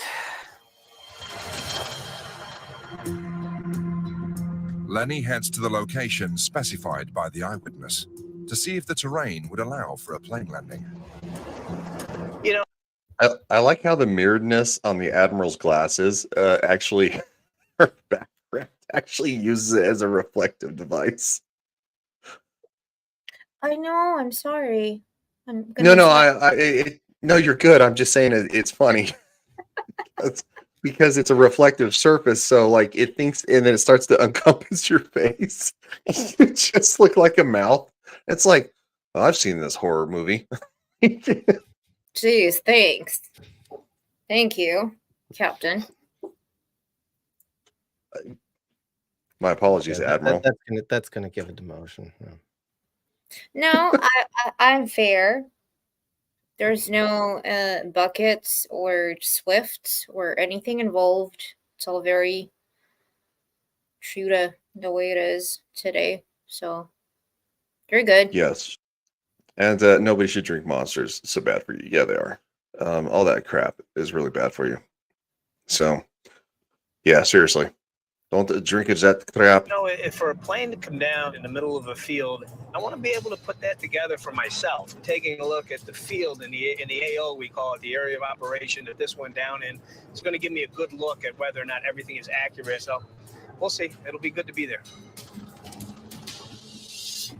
Okay, we're going to visit what is left of a base. 5 miles away, Gerard makes contact with journalist Serafin Terrajores, who has information about German military activity in the same area as the reported plane landing. So there were Germans based here during the war? Es correcto. Yes, that's right.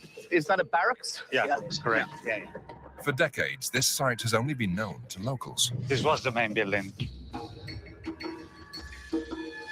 If a plane wanted to come to Spain, this would be seriously important to them? They'd know where to find us? Actually, we have here a huge antenna. He's telling me that the main point to have these facilities here was to coordinate German aircraft. Just mind-blowing. Even in 1945, I'm getting latency this issues. was operating. Even in 1945. What was that? Getting what? I'm getting what's called latency issues. I don't know. With your internet. Yeah, it's like all of a sudden there's a huge drain on the internet. Of course, we haven't really had a big snow until last night, and we got a few inches. Like we got like 3 inches out of like nowhere. So give me real quick. Give me a second here. Try to do. Well, it's interesting that it snows more than America than it does in Europe. I mean, Clifton, I know you said you had some little frosting. Yeah, but it was like at the beginning of winter, actually. It's actually surprising. This year, since I've been back, was probably the most snow I've had. Growing up, it wasn't like that. But in the States, oh man, I had a lot of snow. I had a blizzard and was snowed in on the 1st of May. And in the last that was 2013. That was the year before. That was the year that I went back to Germany. So I was afraid I wouldn't be able to get out of my house to get to the airport. Yeah, no, we get a lot of snow in the US. A lot of people don't realize that. Yeah. I get a lot of snow in the US. It just doesn't feel like Christmas if it's not cold and there's not snow. So I think that's kind of a unique experience that a lot of people don't get. So talking about things that kids don't know nowadays, in Germany is snow on Christmas. Really? Yeah.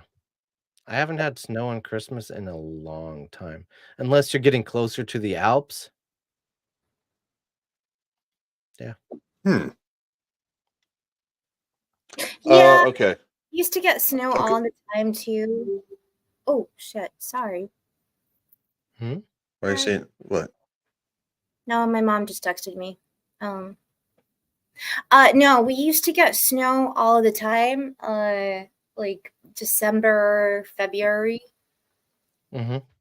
For like. I'll be right back. I'm gonna see if I can fix the latency issue. So I'm gonna back out and come back in. So go ahead, Anna.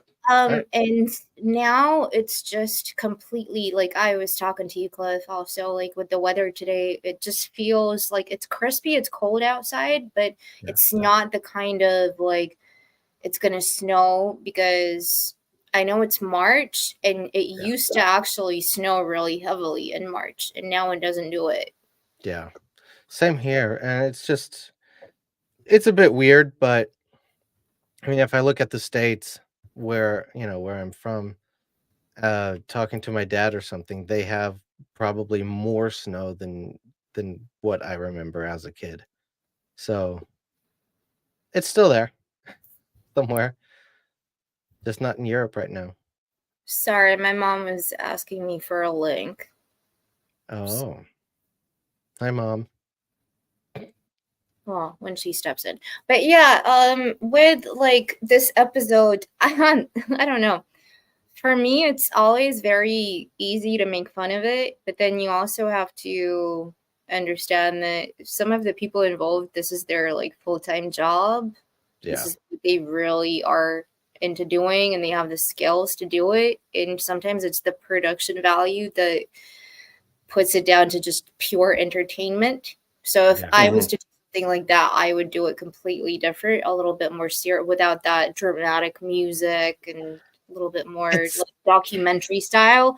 Yeah. But yeah. I get that, but a lot of people nowadays, I have the feeling, if they watch History Channel, it really is just for the entertainment, for the action and stuff like that. So yeah, I think they want everyone to watch it. Yeah, it was kind of a blend. They want to put the information out, however, they want to make it more entertaining, right? Because Yeah. again, that's kind of what we're all doing here. History itself may be interesting to all of us and some of the people who watch this, but I think it's the entertainment factor that all of us bring to the table that makes it more fun, where it's more relatable, right? To where we're talking about the Oh, you fact that mean like the German? that's exactly what I mean. Entertainment peak. So yeah, no, it makes it more fun. And that's what we're trying to do here. Of course, I'm on streams with all these other guys, and they're incredible people. So it's just fun that I would love to get Shadu in here. I know he's doing work stuff, and Clue and Larry can't always really make it, but it'd be fun eventually to get them in here too. And maybe every once in a while have a weirdo like JV show up. So Oh I yeah, probably definitely. stream with more. I probably stream more with JV than I do anybody else. That's not a joke. Mhm. So it used to be Samuel, and then he left. No, I kid. I kid. We used to joke that he was my hetero life He's on partner, a but we're. special mission. He's on a special mission. It's fine. Oh, is he? Is he? All right.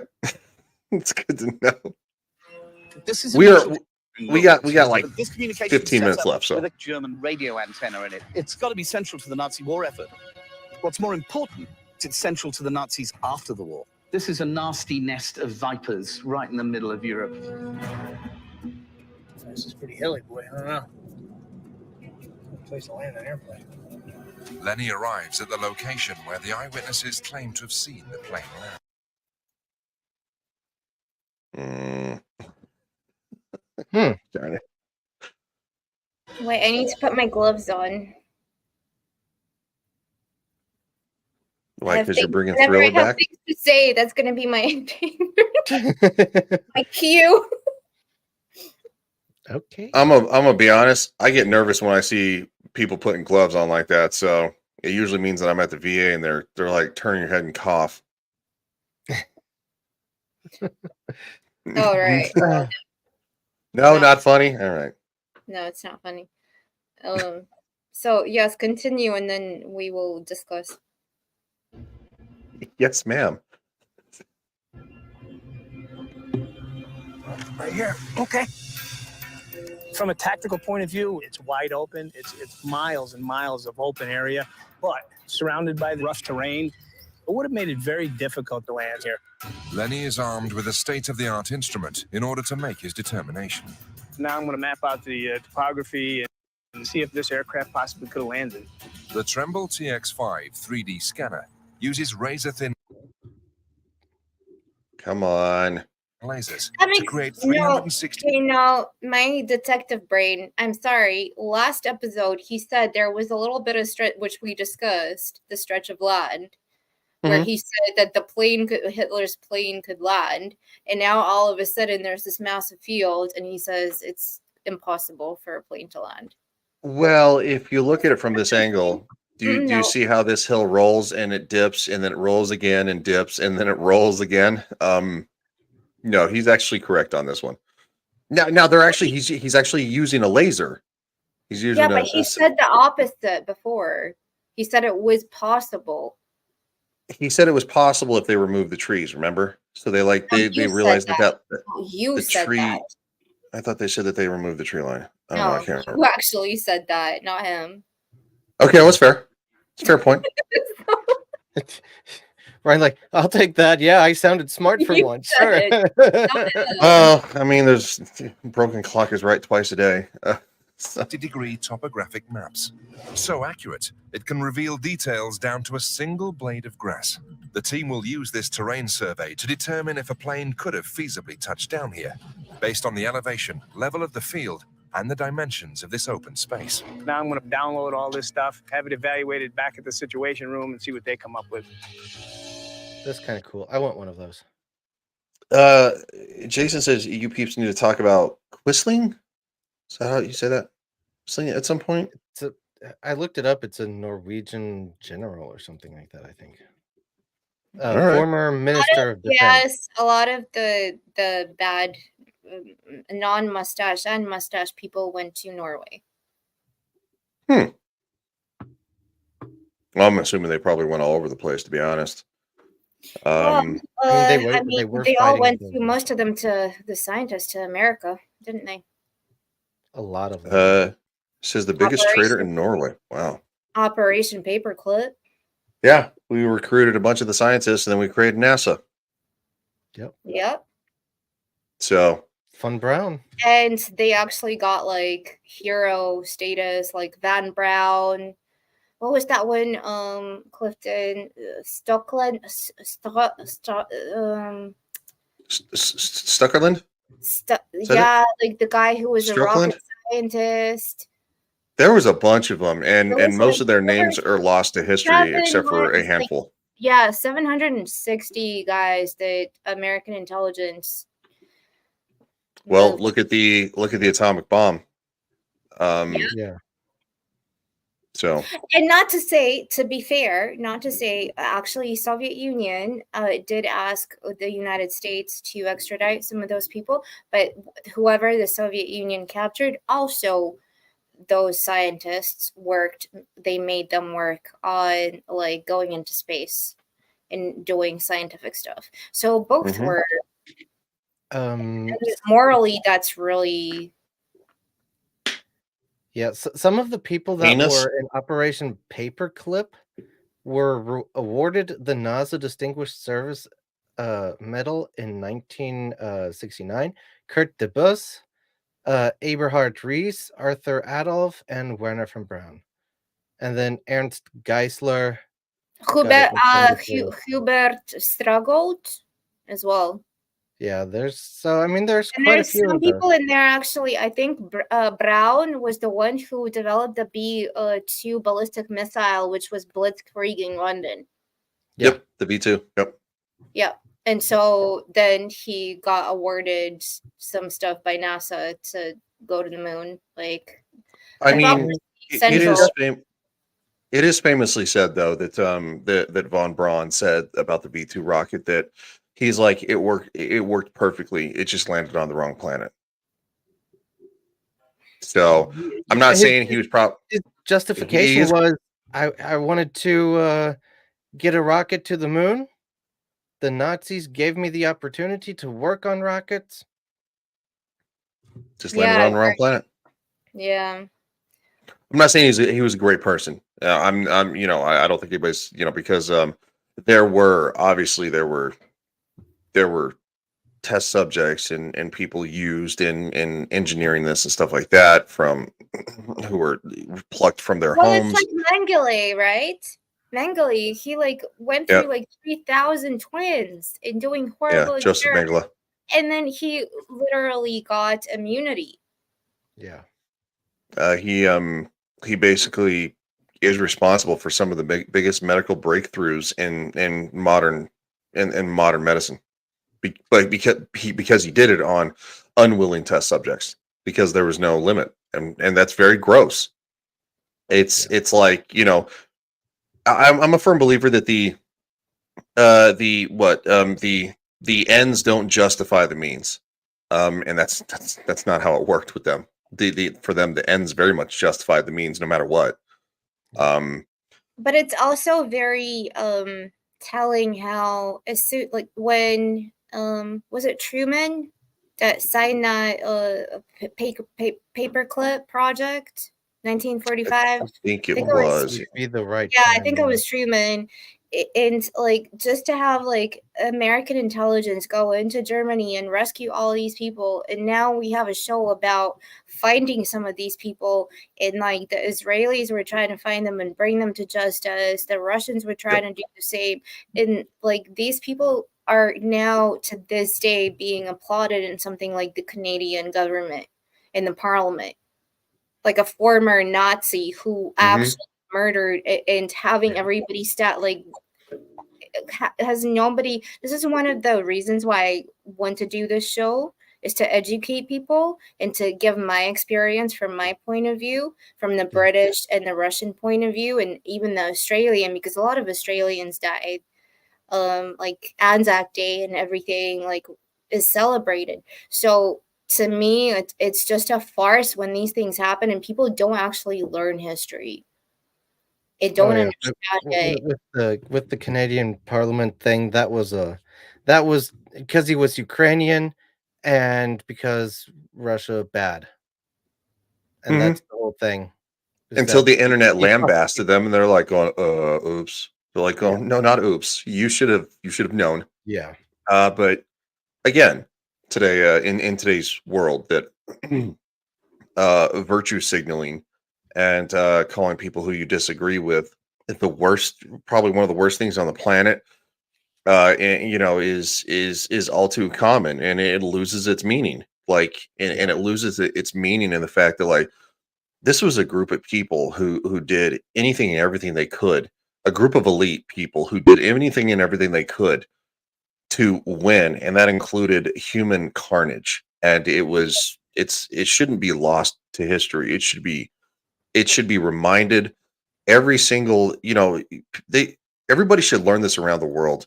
And I remember when schools used to teach this. Now I don't know if they teach this in schools anymore. No, now in schools they teach about like what your sexuality is and who you want to be as a girl, boy, all that shit. No. So like when I Speaking went of, to school, it was history. History was everything. Whether it was a Russian school, an English school, or an American school.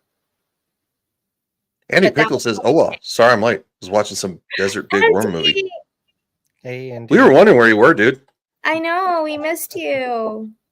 Thank you for being here. And I keep having like a black hole appear.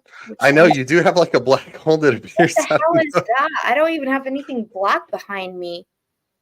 It's weird. But Yeah, anyway, now you my do. run is over. I'm going to be an admiral again. Here in the bushes. Gerard heads to investigate an antenna that was at the heart of this nearby German military base. They were built in 1940, three of them. What happened to it? Well, all these antennas fell down. A hurricane put them down. A hurricane put them down. Yeah. ¿Qué era la base de la antena? This was the base of a 120 meters antenna. 120 meters. Correct. So this installation was built with German technical help. Telefunken. Telefunken. Telefunken, one of the most important communications industries in Germany at the time, and post-war as well. Y eran de un material muy avanzada para ese momento. In 1940, the radio transmitters made by Telefunken, we're talking seriously powerful kit. This communications array is pumping out a beam that you can home in on. It's RDF, it's radio direction finding. RDF, or radio direction finding, is a key tool still used to help military ships and aircrafts find navigational points. At ranges in the thousands of miles, these three advanced radio antennas allow for aircraft to triangulate their position. Yep. Much like modern GPS.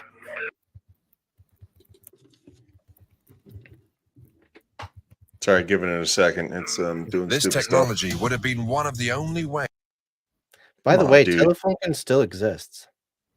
Does it really? Yep. Jeez. They make like TV stuff. And... Yeah.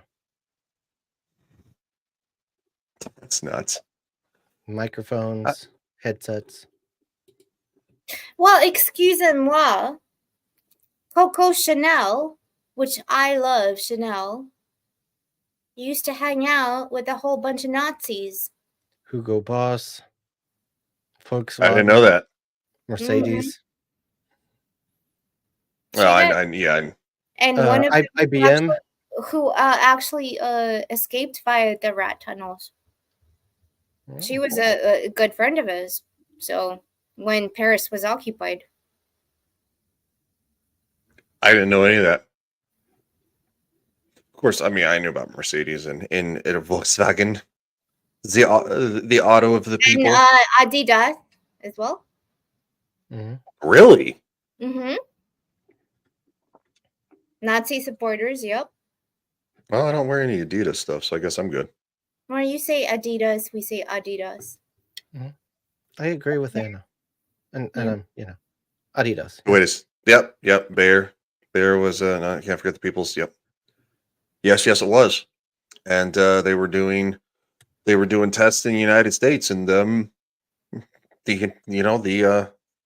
people who were doing tests here in the United States for Bayer were they asked for guinea pigs, and they were sent guinea pigs.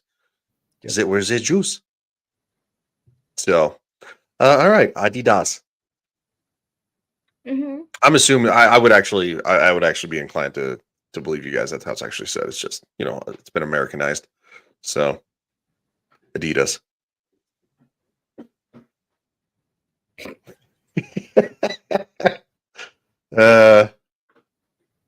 Oh, it's muted. Why? Fog, you can line up on this damn thing and know exactly where you're going and where your target is. This is a lighthouse. It's a beacon. Spain's turning out to be full of surprises, some of them really big. There's a Spanish military base here with German technicians sending out signals to Nazi aircraft, telling them exactly what position they're in. Another wonderful example of Franco's neutrality during World War II. From what we're seeing on the ground here, there's no reason at all why Adolf Hitler, with the aircraft at his disposal, could not have transited through Spain.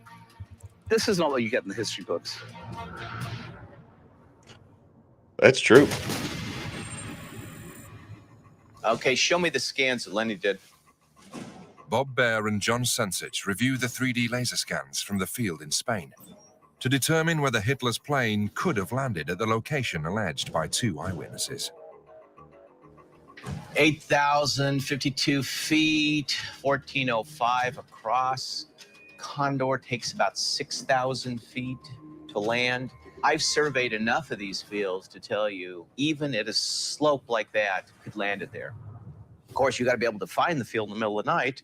The team has found approximately 5 miles from this location Nazi RDF equipment or radio direction finder equipment, which certainly could have been used to aid in the land.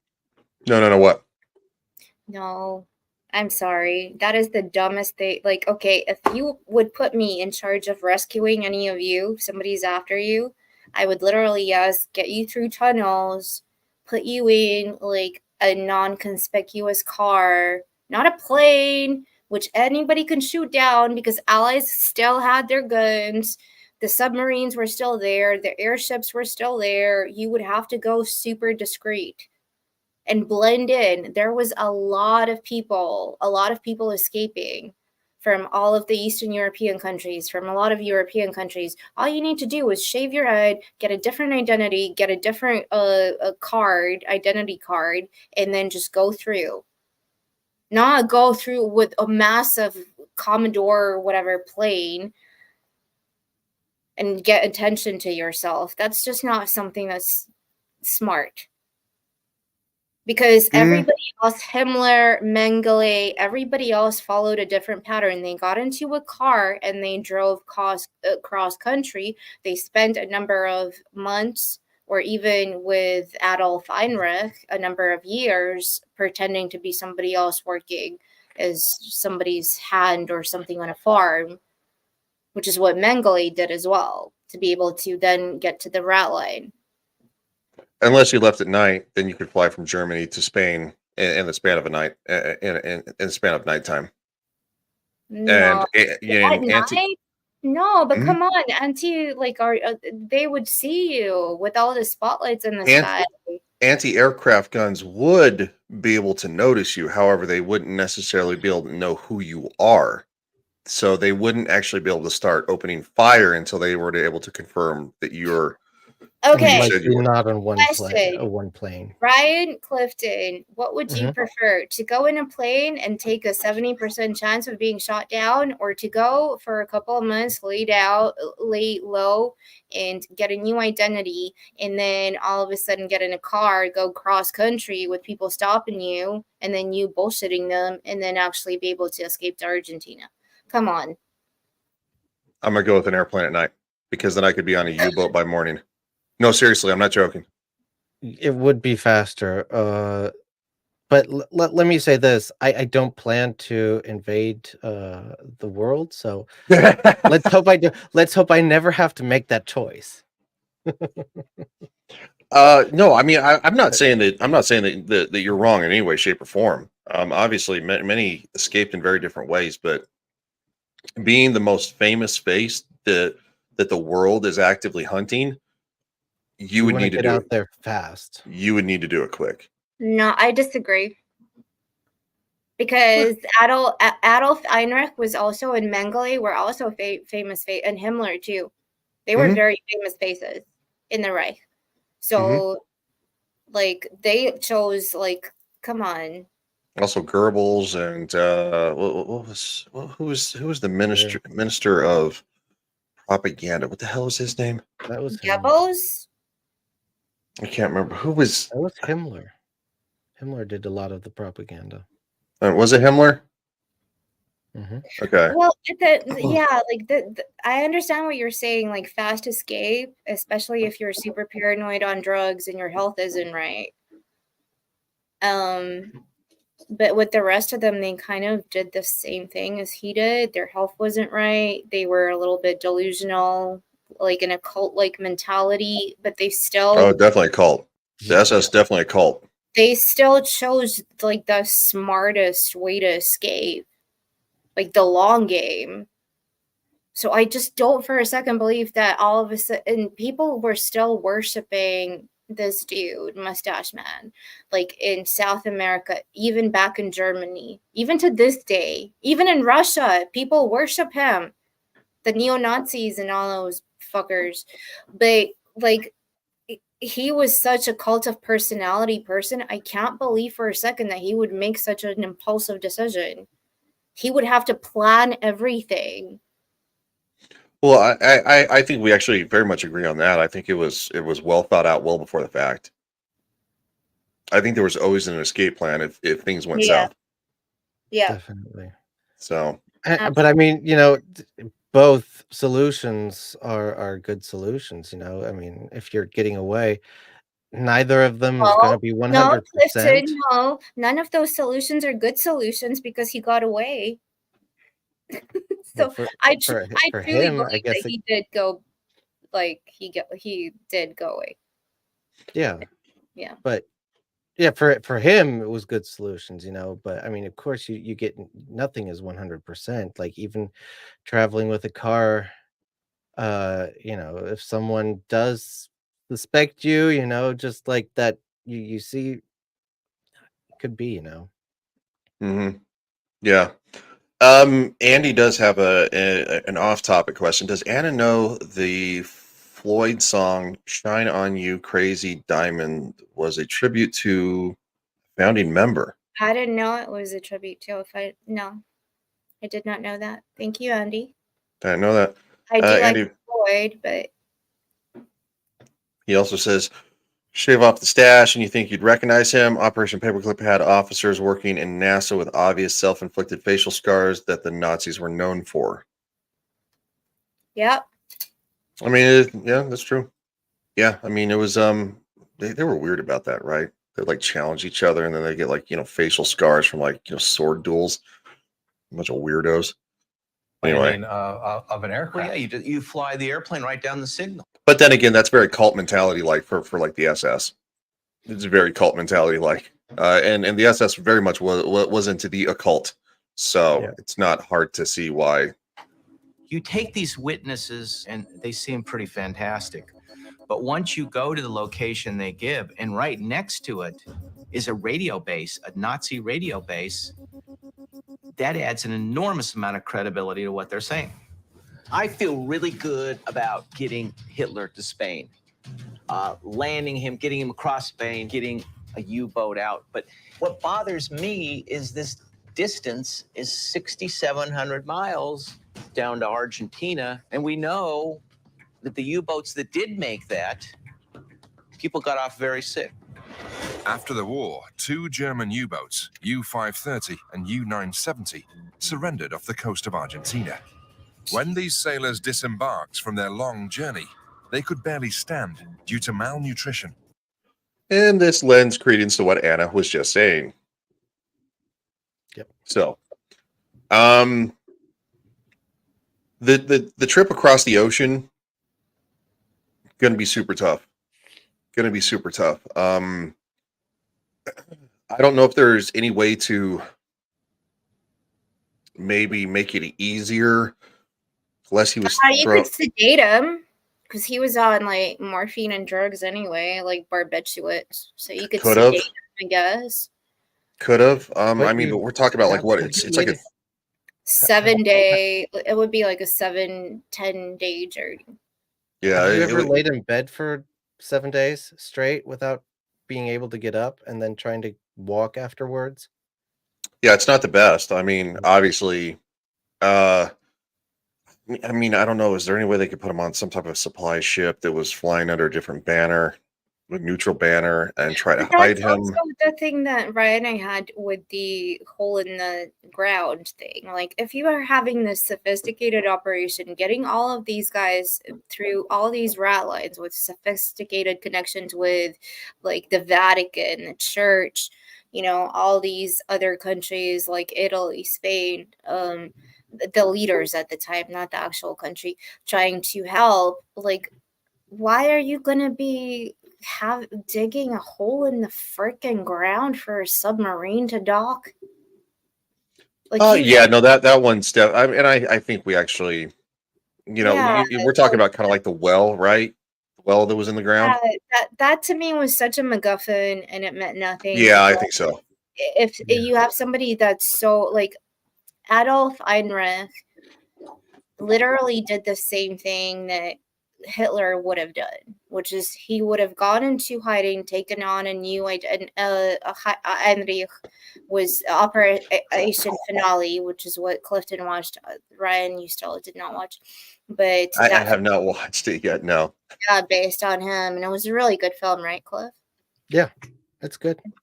If I watch it today and I text you, am I off the hook? Am I off the shit list?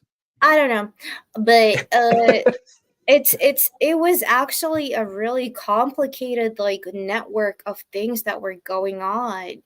And so for somebody like Heinrich who is really on top of that, and for somebody who's the Fuhrer to not be able to do the same as everybody else, like that doesn't make any sense to me. If they could do it, he could do it. Because they were all old dudes doing drugs and being on Mhm. I mean, he was one of the oldest, obviously, and he had the worst health conditions, because obviously he didn't just have a stomach ailment. His brain was actually rotting away from syphilis, right? A lot of people don't know that. That's actually what syphilis does to you. If not treated, it slowly infects your body and it kills your brain, and you actually die a painful death. I guess. Yeah, Andy says, could have put him in a dress like Santa Ana. I don't know. Yeah, I don't know if he would want to. What? No, there's supposed to be could have put him in a dress like Santa Ana, not like Santa Ana, because on your Friday Night Rumble, one of your hashtags, or whatever you did, it was Third Reich Anna's Gameland. I was like, what? It was? My Anna's Gameland is not Third Reich. I didn't put that. Who did? It's kind of funny. Well, also, your name is spelled wrong. There's only one N in your name, so that's why it My confused name me. is spelled right because it's Anastasia with one N. Well, and Santa Ana was a thing, so that's why I thought it was Santa Ana. Like, so, yeah. Oh my God! Hold on. Do I have a clip for this? Hold on. I don't. Mother puss bucket. Hi, Shadu. I got off Hey, work Shadu. early, boys and girls. What's up, man? Oh no, I'm not gonna. You have to salute me, sir. I am saluting. You just can't see it because my camera is not on, ma'am. I also love the fact that you have that you actually have somebody in power armor right there. That's great. Is that an Enclave. It's Yeah, Fallout. It's the Enclave. It's a piece Yeah, of no, I found. Hey, Cliff, how you doing, man? Hey, pretty good. Love me some Fallout. Not Glad looking to forward see to you. the show. Speaking of the show, Shadu gets to help us break this down, which makes it more fun. Dehydration and breathing uncirculated air. That's all right. You can just watch along and listen. Well, I'm going to be driving. We know that his physical condition was Ryan, stop deteriorating. for a second. Yes, ma'am. Thank you. Shadu, you're not driving, are you? Not right now. I'm in a parking lot. I just got off work. Okay, fine. I'm about to drive, though. She'll yell at you. Don't do it. Seriously, I'm not joking. Like, I tried to call her when I was driving one time, and she's like, "You call me back when you get home." I'm like, okay. I even have a hands-free link. I don't know if you have a fancy car like that. Mine's not fancy. It's just, it has a hands-free link, and it was still, no, you will call me back. And I was like, oh, you got it. Well, I can definitely do that. It's just the microphone and the audio. The audio on mine sounds bad. All right, as long as your hands free, it's fine. Yeah, I can do that. I'm just Don't be like Dermy and don't hit a deer. There are no deer in my area. Just coyotes. And Yeah, I know, but Dermy did that on a stream. He decided to be funny during Ballbusters one time to drive, and he literally hit a deer. Yes, I know. Don't hit a deer. Yeah, don't hit a deer. Yeah, I'm not. Children near me. Don't hit children either. Okay, so back to the mustache people. All right, here we go. In general, his personal physician is providing a lot of details that Hitler was in great pain. We look here, Hitler was suffering from asthma and ulcers. What are the chances he would take a U-boat ride from Vigo, Spain to Argentina? It's Shadow, if you're not saying anything, just mute yourself because you have a little bit of background noise. I get it. I mean, it's not a big deal. Just click it on and off. not someplace you would like to spend a couple weeks underwater. U-boats were very small, confined space. These things were coffins. I would want to do this in stages if I had a choice. Let's say you split up the trip. How would you do it? There's really only one location. That's the Canary Islands. At the end of World War II, the Allies controlled almost every coastal country along the Atlantic Ocean, leaving the Spanish Canary Islands as the only territory friendly to Hitler. Years earlier, in 1940, Franco and Hitler had met in Onday, France, to discuss secret Nazi use of these strategic islands, although they officially remained neutral during the war, along with mainland Spain. It's perfectly logical. You put the guy on a U-boat here, take him 1,000 miles to the Canary Islands, you resupply the boat, take care of him. You could stay there a couple days until he's feeling better, and then move him again. So the question that needs to be answered is, could a U-boat have been resupplied in the Canary Islands, and could a high-value target like Adolf Hitler have used that location to recoup, to regroup, and then eventually make his way to South America? We need to get people out there right now, see if this is feasible. Next stop, Canary Islands.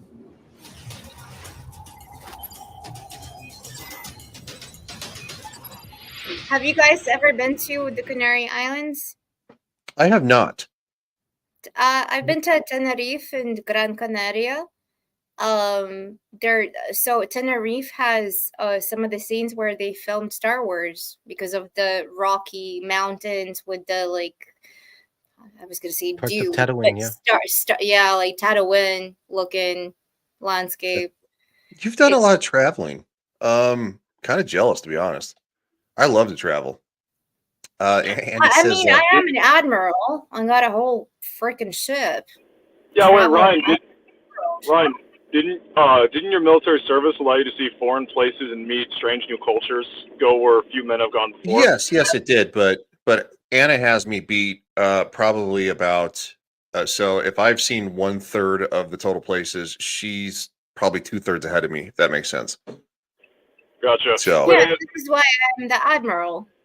Have you ever been to East Asia out of curiosity? no, I want to go to Japan. I would love to. There's a lot of places I would love. Yeah. I would love to visit South Korea, not North Korea, because South Korea is a great country. Even the DMZ, even the North Korean side of the DMZ isn't too bad. Japan's also great. Vietnam's great. China is great in some places. Hong Kong's amazing. Tunisia is actually Anti-Pickle. Tunisia is one of my favorite countries I've ever been to, just because the people are so kind.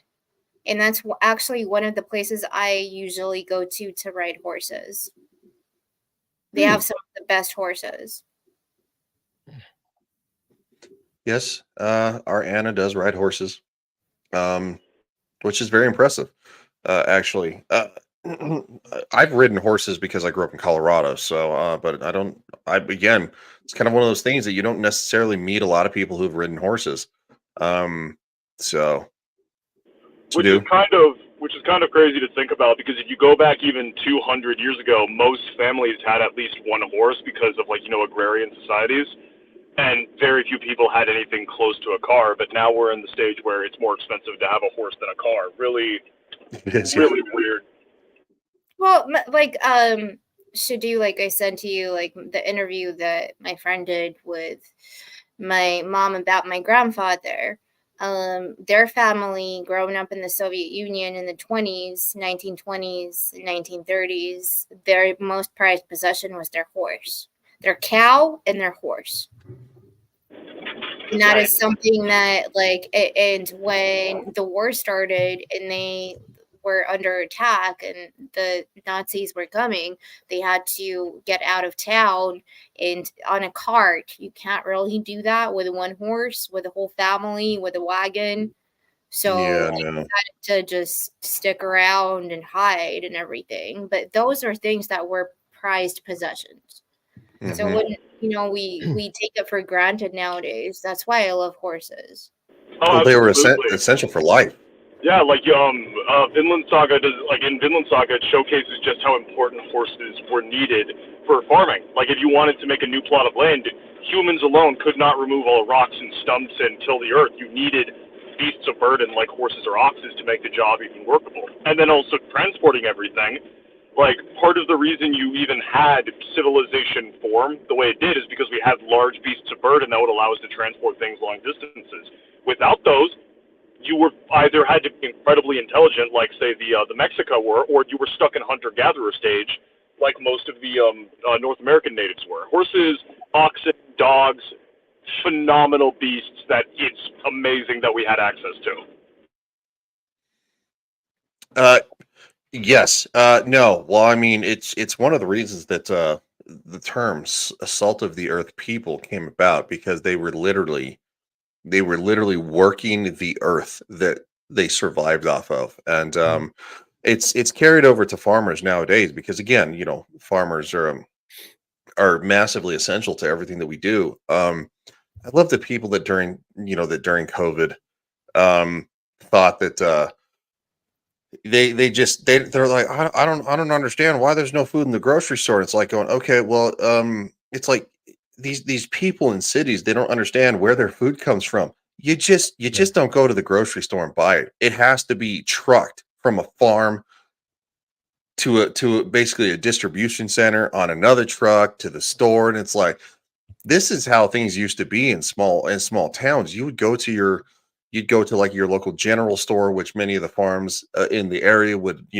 they would feed, so to speak, and it was like your local grocery store. And now we cut out, uh the transportation of, the fact that we can haul it over long periods of distance now, because these semis can do 80 miles an hour on and they're refrigerated so they can survive longer. And it's like, yeah, it just anyway, yeah, no, it just a little but Andy Pickle says, listen to Jethro Tull's Heavy Horses. All right, definitely not opposed to checking that out. I like to listen to stuff while I work.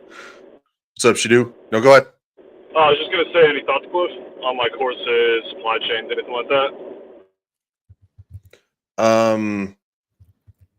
Just for the record, though, riding a horse is kind of awesome. I haven't done it since I was a kid. Again, it was an experience that I had as a child. After I went to the military, I think it was probably 13, 14. After I went to the military, and I went abroad, and I kind of lived on my own. Went to different places, visited places that were not like how I grew up. But no, riding a horse, man, was pretty cool. Yeah, pretty cool.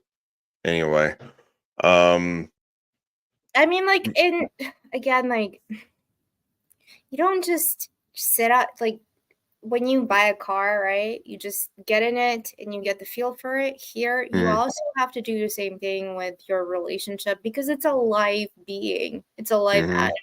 So you start with simple things like grooming it, changing its horseshoes, seeing how it trusts you, grooming its mane, really trying to go around like the back because horses obviously never ever do not do that. Stand behind a horse's backside, might kick you. But Yeah, unless you want to get kicked. And you groom the tail and it trusts you, like it's a whole relationship that develops. It's not just like buying a car and just it feels your nervousness too when you're nervous about for something. sure. So like if you're nervous, it's nervous. And it's less likely to trust you.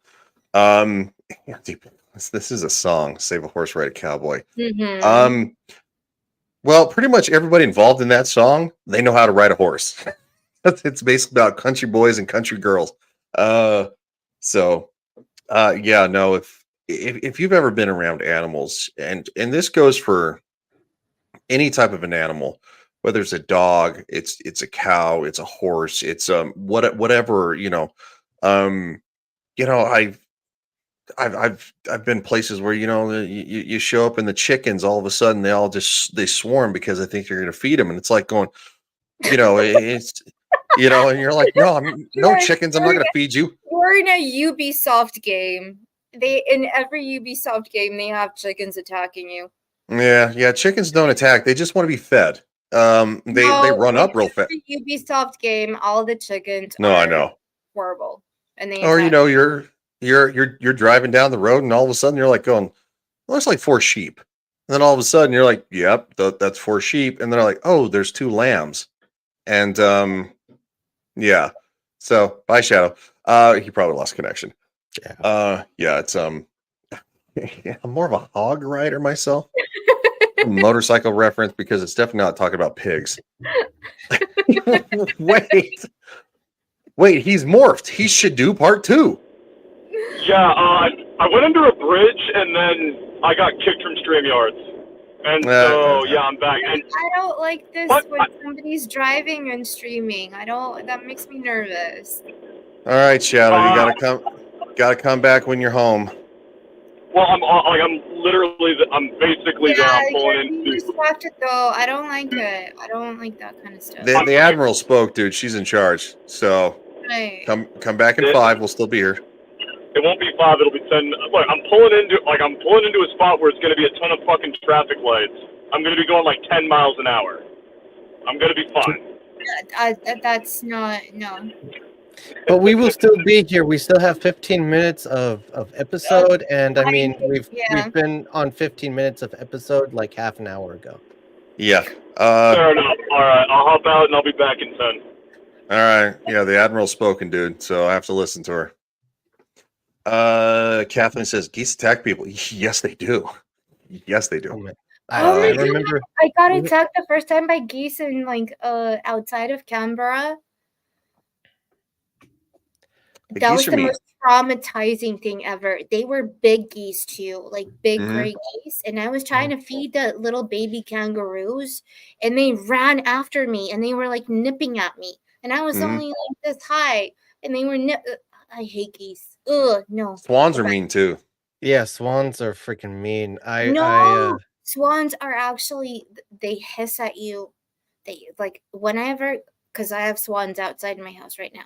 Whenever I come up to them and they're just like chilling, and I'm like, I'm gonna take a photo of you, and they start going like hissing. And then I'm like, okay, I'll leave you alone. I'll back off. I'm not gonna do anything. And then they get more comfortable, and that's when they start getting greedy, and they're like, oh, do you actually have something?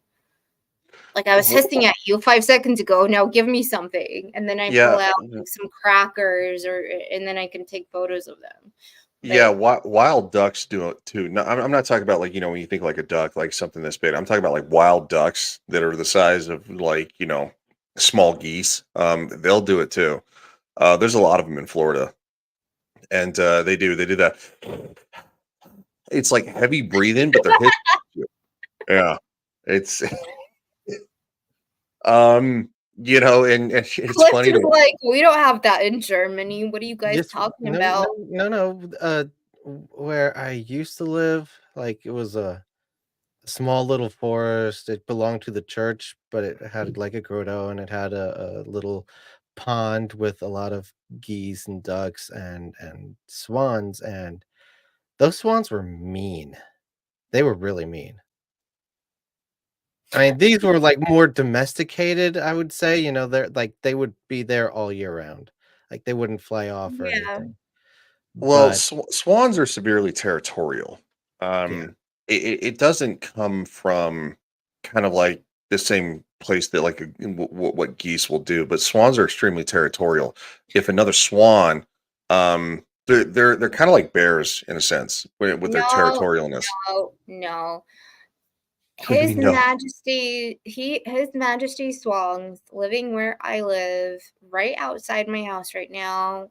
They are so used to people. They will get territorial if you like lunge at the, if tourists come Mhm. and they start like taking like flashlight, then they'll start like but Well, yeah. I mean, I'm talking about wild 90% of swans. well, they are wild. It's not like King Charles is actually like has them in his backyard. No, I know, but like if people feed them, then they'll actually they become kind of more domesticated. It's kind of like okay, so where I live, there are coyotes that will run around, and you have to be careful about your trash and stuff like that. Like you never want to leave, say, spoiled meat or something like that on on the ground because it'll attract coyotes, and they'll expect you to feed them, and it also causes a host of bigger problems for outside pets because let's just say that people's animals where I live have been they just disappear, and it's because of the coyotes. Yeah. We don't have coyotes or wolves or bears anymore. Thank you, humanity, for exterminating everybody in the United Kingdom. But we do have foxes, and they are protected. We have foxes. Yeah, we got foxes. Foxes are actually super cute when they chirp. They did that little like little Yeah. chirp thing. Yeah, they're kind of cool. But no, like I think you could actually probably get away with maybe living in harmony with a fox. It might steal one of your chickens once in a while, but no, coyotes, they're ruthless. You get a pack of coyotes, they'll clean out a hen house, and it's Yeah. savage.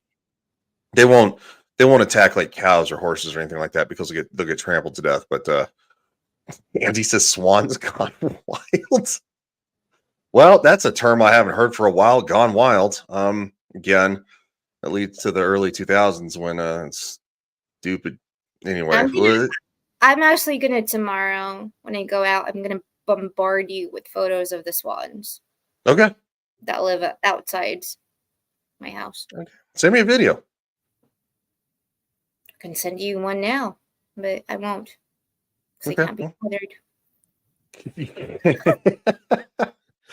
Well, I don't want the admiral to be bothered.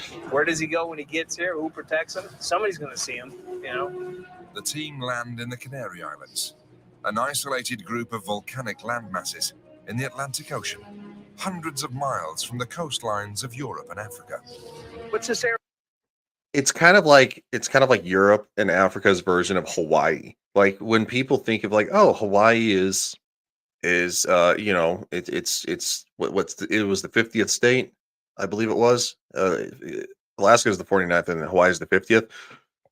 You have to get on an airplane from California, like Los Angeles to Hawaii is a 5-hour flight.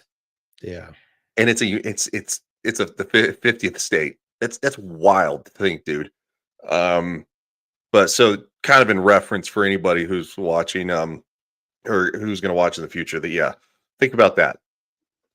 It's 1,000 miles from Spain. 1,000. Where are you here, Pablo? This is Las Palmas de Gran Canaria, the capital city of Gran Canaria. Beautiful. They will investigate whether Hitler could have used this highly strategic location as a pivotal point in his escape to the shores of Argentina. We know there were Nazi operations in mainland Spain. Are they going to be here too? Yep. We got to work your sources to death. We got to find out anybody that has any knowledge of what went on 70 years ago. You know, for the stuff we're looking for, it's not going to be in the official histories. If we can find somebody who's actually spot on in the 1940s, we're going to learn a lot. We've been looking for the footprints of Adolf Hitler coming down from Berlin all the way to Argentina. Today, we get into one of the most important points in that whole journey out. This jump-off point is South America. This is key to the Nazi escape route. It's very much like seeing top of a very big mountain. There is still a huge amount more to be discovered. Let's go. Let's go to work. Hoorah!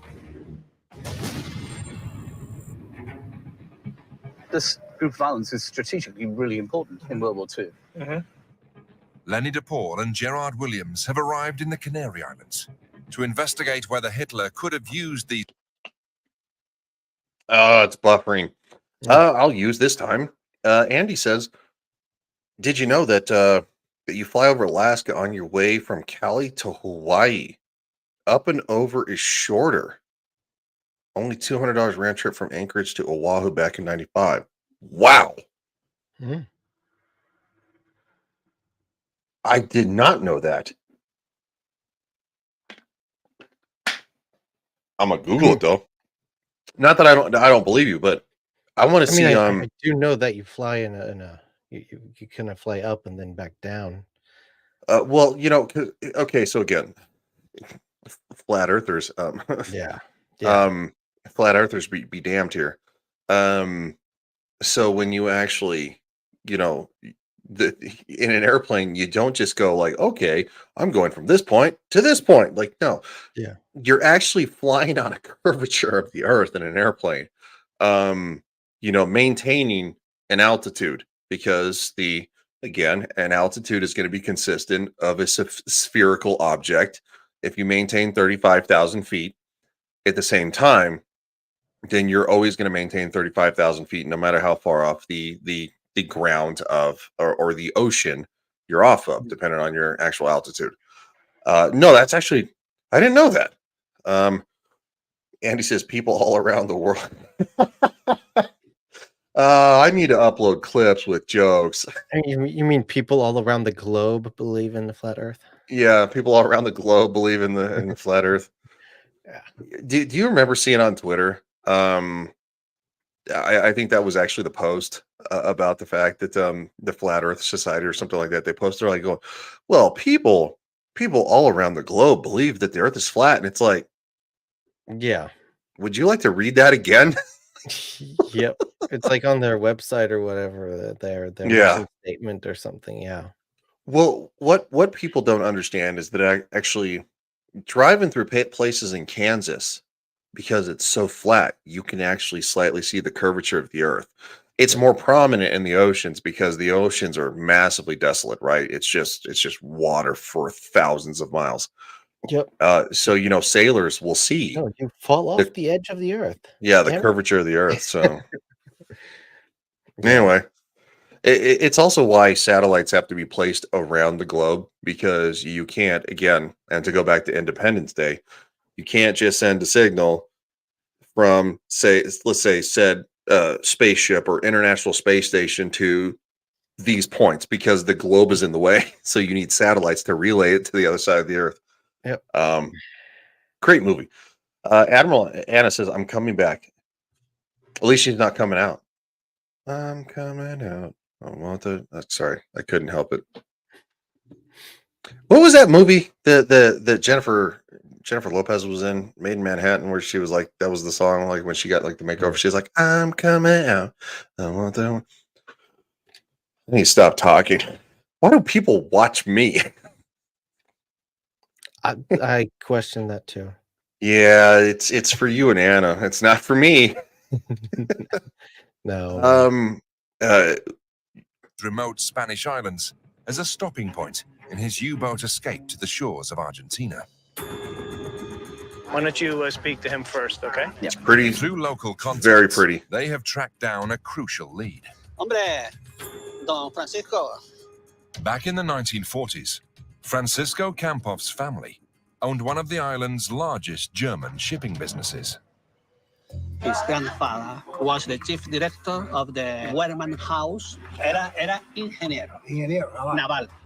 No, yeah. Okay, so let me actually try to translate here a little bit. Shipping businesses. His grandfather was the chief director of the Wehrman House. Era So it says he was an engineer, ingeniero. naval engineer. Again, Hitler liked his engineers, Naval. No, ya también but there were also German engineers. había ingenieros alemanes. What were they doing there? Ships passed through here with troops to fight in the continent. When a submarine came in, it was them who went to fix it. So U-boats were confirmed to be there. Real fast to give Anna. Oh, hold on. Please have a clip. Please have a clip. Please have a clip. No, I don't have a clip. Hold on. I mean, we're not doing anything anyway, right? We're just hanging out. We're having fun. We're joking around. Mm-hmm. God damn it! It's my old computer that I used to set up live streams that has all the clips. I need. All right. Well, again, welcome back to Shadu Part 2. Who's home? Hey. Good to have you here, man. You still have 15 more minutes. You haven't continued any of the episode in the 10 minutes it took me to drive here. We're at 36 minutes and 57 seconds, and we have about 6.5, 7 minutes. So it'll take another probably another 20 minutes to get through that. Ryan, I sent you a video of a swan next to me. Well, not next to me. Would you like me to show it on the show, or is it something that? Yeah. Okay. She's like, I want proof, motherfucker. Yeah. Yes, ma'am. Hey, Shadu. Andy Pickle says Shadu flew.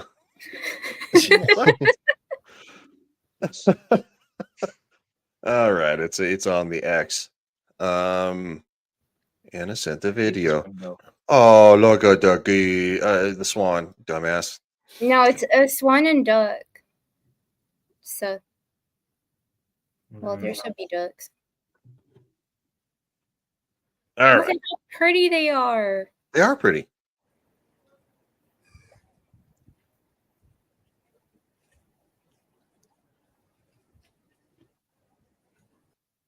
That's actually really pretty where you live, to be honest. It's kind of cool. I love the old dock. They hang around. Like, if you don't approach them with food or anything, they'll leave you alone.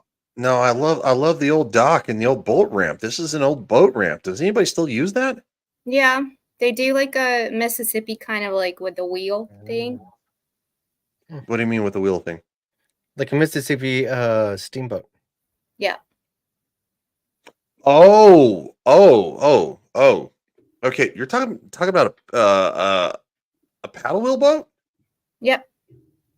Dude, that's Well, awesome. actually, it's just for show. You can't I mean, ride most it? of them are nowadays. No, you can go on it. Well, yeah. I mean, then it's not necessarily just for show. So You can. cute. No, It's really. I think Anna means the wheel is just for show. No, that's no fun. If you come to America, we actually have paddle wheel boats that still work. Have you been to Hannibal? No, I haven't been to the UK. Missouri, Mark Twain. Those boats, none of them have used the paddle anymore. Yeah, it's just for show. No, I know places that still use the paddle. Still use the paddle wheel. Yeah, but it disturbs the fish and everything else, and then the swans get agitated too if it actually went. Well, yeah, it churns the ocean, but I mean the paddle wheel boat is kind of an American staple. You can use them to get around federal gambling laws. Yes, actually, you can. Shadow, you really yeah, because you can only have like a certain number of casinos per state, but if you have it on a river, a federally owned river, then it bypasses that state thing. Damn it, Shadow, with you and your gambling knowledge. You're not old enough to gamble right now, though. By the way. I think it depends. But on the state. no, I love the birds. I love animals. Also, especially that. Hold on. That's a big one. There's loads of them, and you can't do anything to them because now they belong to His Majesty the King. So they're you'll go to prison if you do anything. yeah, they're environmentally protected, which they should be. Yeah. Historically, hasn't that like always been a thing, or maybe not for swans, but like there were certain animals only the king and his family are allowed to hunt. Yeah, deer. Yeah, it was usually deer, boar, deer stuff like that. swans. No, we don't have any boar. Not anymore. You don't? Because boars, you don't want boars. Like a peasant, even if they were allowed to hunt boars, they wouldn't want to. Those frickers are mean. No, I know, and they also they can tear up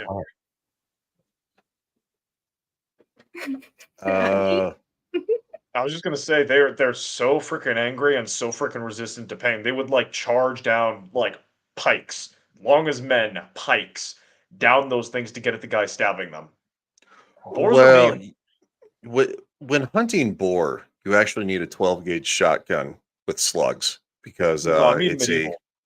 I mean in medieval. Oh, times, yeah, I I know. mean, I But don't, no, even in the modern day, I England- don't want to go hunt hogs. What is up there? Boosh McFadden says, "All hail Hail Space Boosh. King." The hell is Hey. Space Praise King? to Space King. I'm the I only. don't understand what the fuck that means. It's a actual satire of Warhammer being made by a channel called Flash Kits. It's an original IP. I sent it to you as a channel topic because it came out yesterday. When? Email? Just, like a couple weeks ago. I was like, hey, this is coming out like March 2nd. It's like Iron Age stuff. And I can't remember. And it may have gotten buried or something like that. But it's Okay, like, send it to me again. All right, let's get back to a mustache man. Yes, Mustache. please. The shaved off mustache. Back to hunting. Well, the Admiral derailed us with the swans. Sorry. I didn't expect Blame the her, sorry. she's I got- was joking, but all right. she's got sunglasses on the inside, indoors. Haven't seen my So when German U-boat arrived here, anything that needs to be fixed, they did it. Pero el torpedo lo Repairing- cargaban aquí, en el barco, después lo llevan fuera. Ah, ese es el tema. Nice. Nice.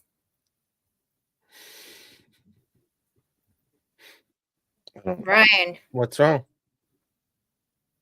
you kind of need to get some sunglasses too, I think. Okay, they're all right. Okay, I will. Hold on. Boosh says, "Hello, Ryan, Anna, Shadow, and Cliff." Hey. All right, so let me just show this and discuss, and I'll go get sunglasses. Okay.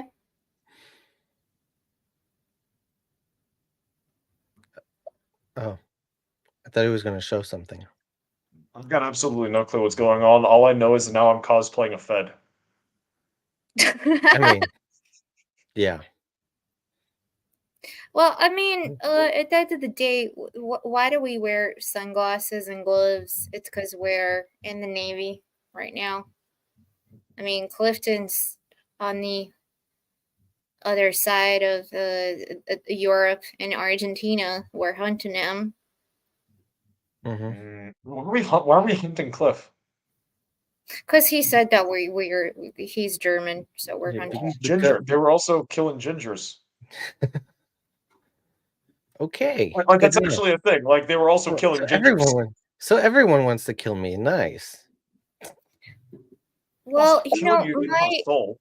my HMS has super cool guns, so I can fire at whoever I want.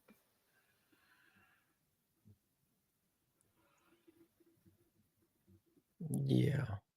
I mean, don't know sure. what are we supposed to be discussing? We're supposed to be discussing the fact that when they went through the Ratlines, there was a whole bunch of UK Royal Navy, No, held Shadu, by you will put your glasses back on right now. US. What happened to my glove? Oh. U.S. intelligence were helping the Royal Navy hunt down those mofos who were trying to escape.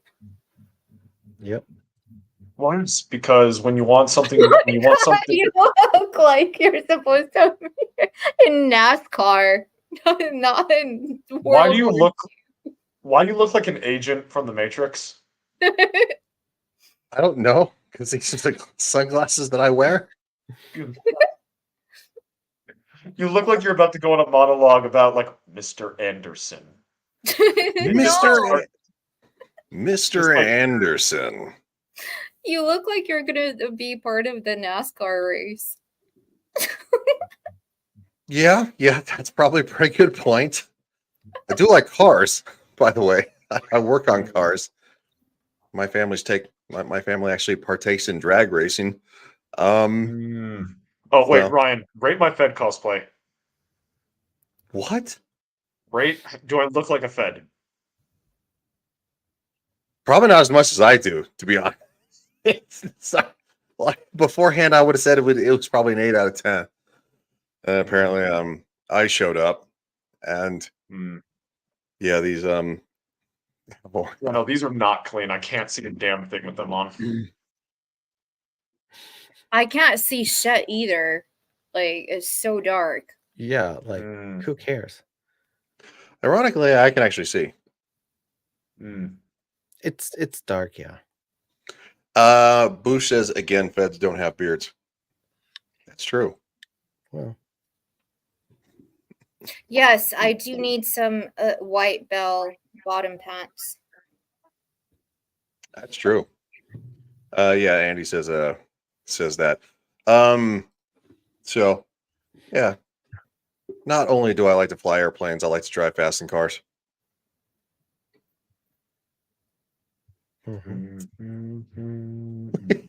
Going up against Camelot sometime, huh? He does a very different type of racing than my family does. So, He's gonna be on Fox. I think it's this Wednesday, isn't it? Yeah. Well, Yeah, when he you say races. drag- Oh, sorry.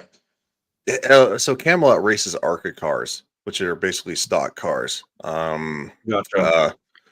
And my family comes from a long. Well, the irony is my family actually runs the drag strip in our hometown. So it's county funded, but they actually run it. So that's why you're the tyranny hooker. Then your family has a history of drag. yeah, I'm gonna kick your ass out. No, I'm kidding. Okay, yeah, I can't see the Ryan, computer. please. Ryan, you don't need to toss me out, please. No, please. Yeah, I actually can't see the computer in front of me as well. I can see the side computer, but all right. Bush says drag tyranny hooker. Yeah, no, the tyranny hooker's dead. And he says, "Damn it, Shadow beat me to it." Well, Shadow's getting pretty quick. He hangs around enough of us yahoos long enough. He's telling me that they did not just repair the U-boats. Okay. They also supplied with food and guns and torpedoes. Apparently, there was in the island storage for torpedoes, some tunnels. Couldn't believe what he was saying with respect to the U-boats that were just popping up here in the harbor. General Franco's military wasn't even in the war, and they built tunnels that apparently torpedoes were stored there. So they were able to go inland and replenish, bring some food, get on board, and get back out of here. But ask him, though, this is a big secret going on. Nobody knows about this. How did they communicate? Transmitted in One code. second, one second. He mentioned a word, enigma. Is he telling me there was Laughing. Oh, What can I say? I operate. If you've been in the military, you know what that means. I'm an operator. All right. It's kind of a big deal.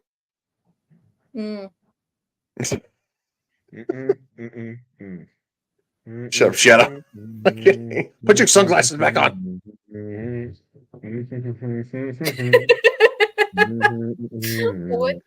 What is going on? I don't know. I'm humming Bitch I Operate. It's a good song. It's a good Bitch I song. Operate. We might be crazy. An Enigma machine. Aquí había una máquina Enigma. Somebody quick donate to make him stop. Enigma was Oh, seriously I'm important. sorry, Cliff. That I'll was the stop. Germans almost impossible to break code.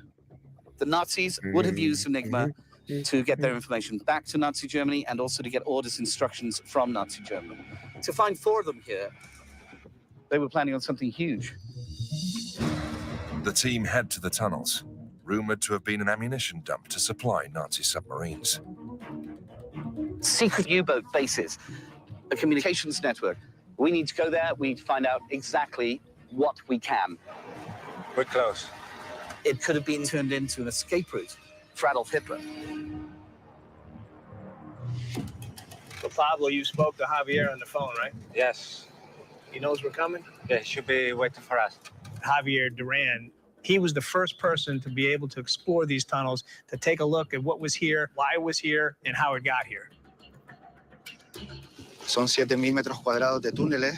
7,000 meters of tunnels around here. They have a natural ventilation and mechanic one. Okay. The mechanic one was used when trucks got in.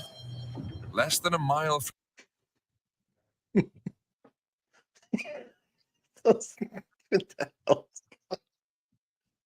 It's just every time I look at the screen, it's like sunglasses, sunglasses, sunglasses. Of course, Anna's look like they're swallowing her face. No. What?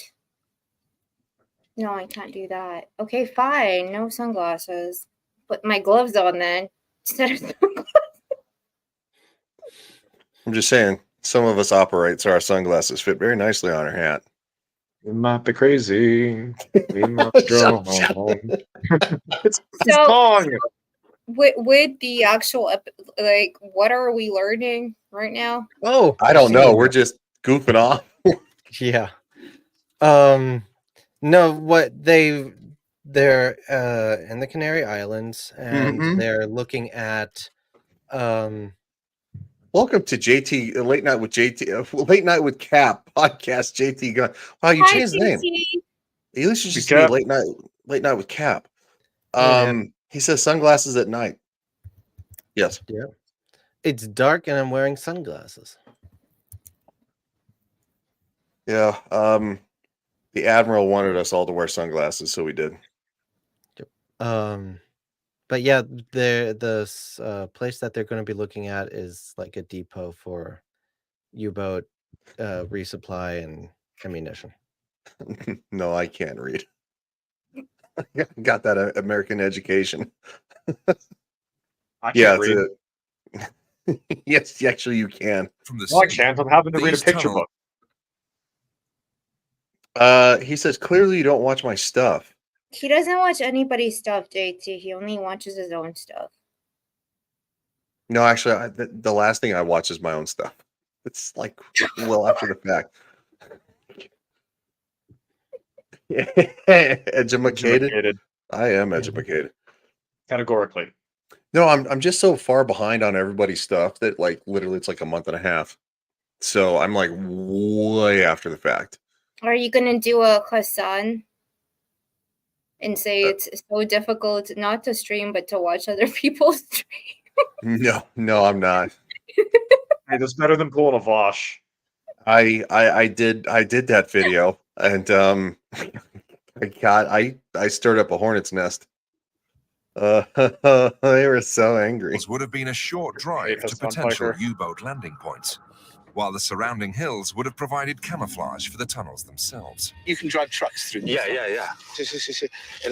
Los camiones entraban, tenían un Yes, the trucks would enter and they would drop torpedoes. para la bajada de torpedos. That tunnel from there, that's the torpedo one. Can we take a look at them? ¿Podemos visitar los túneles? Sí, sí, sí. These are entrances here, these two. It's quite incredible.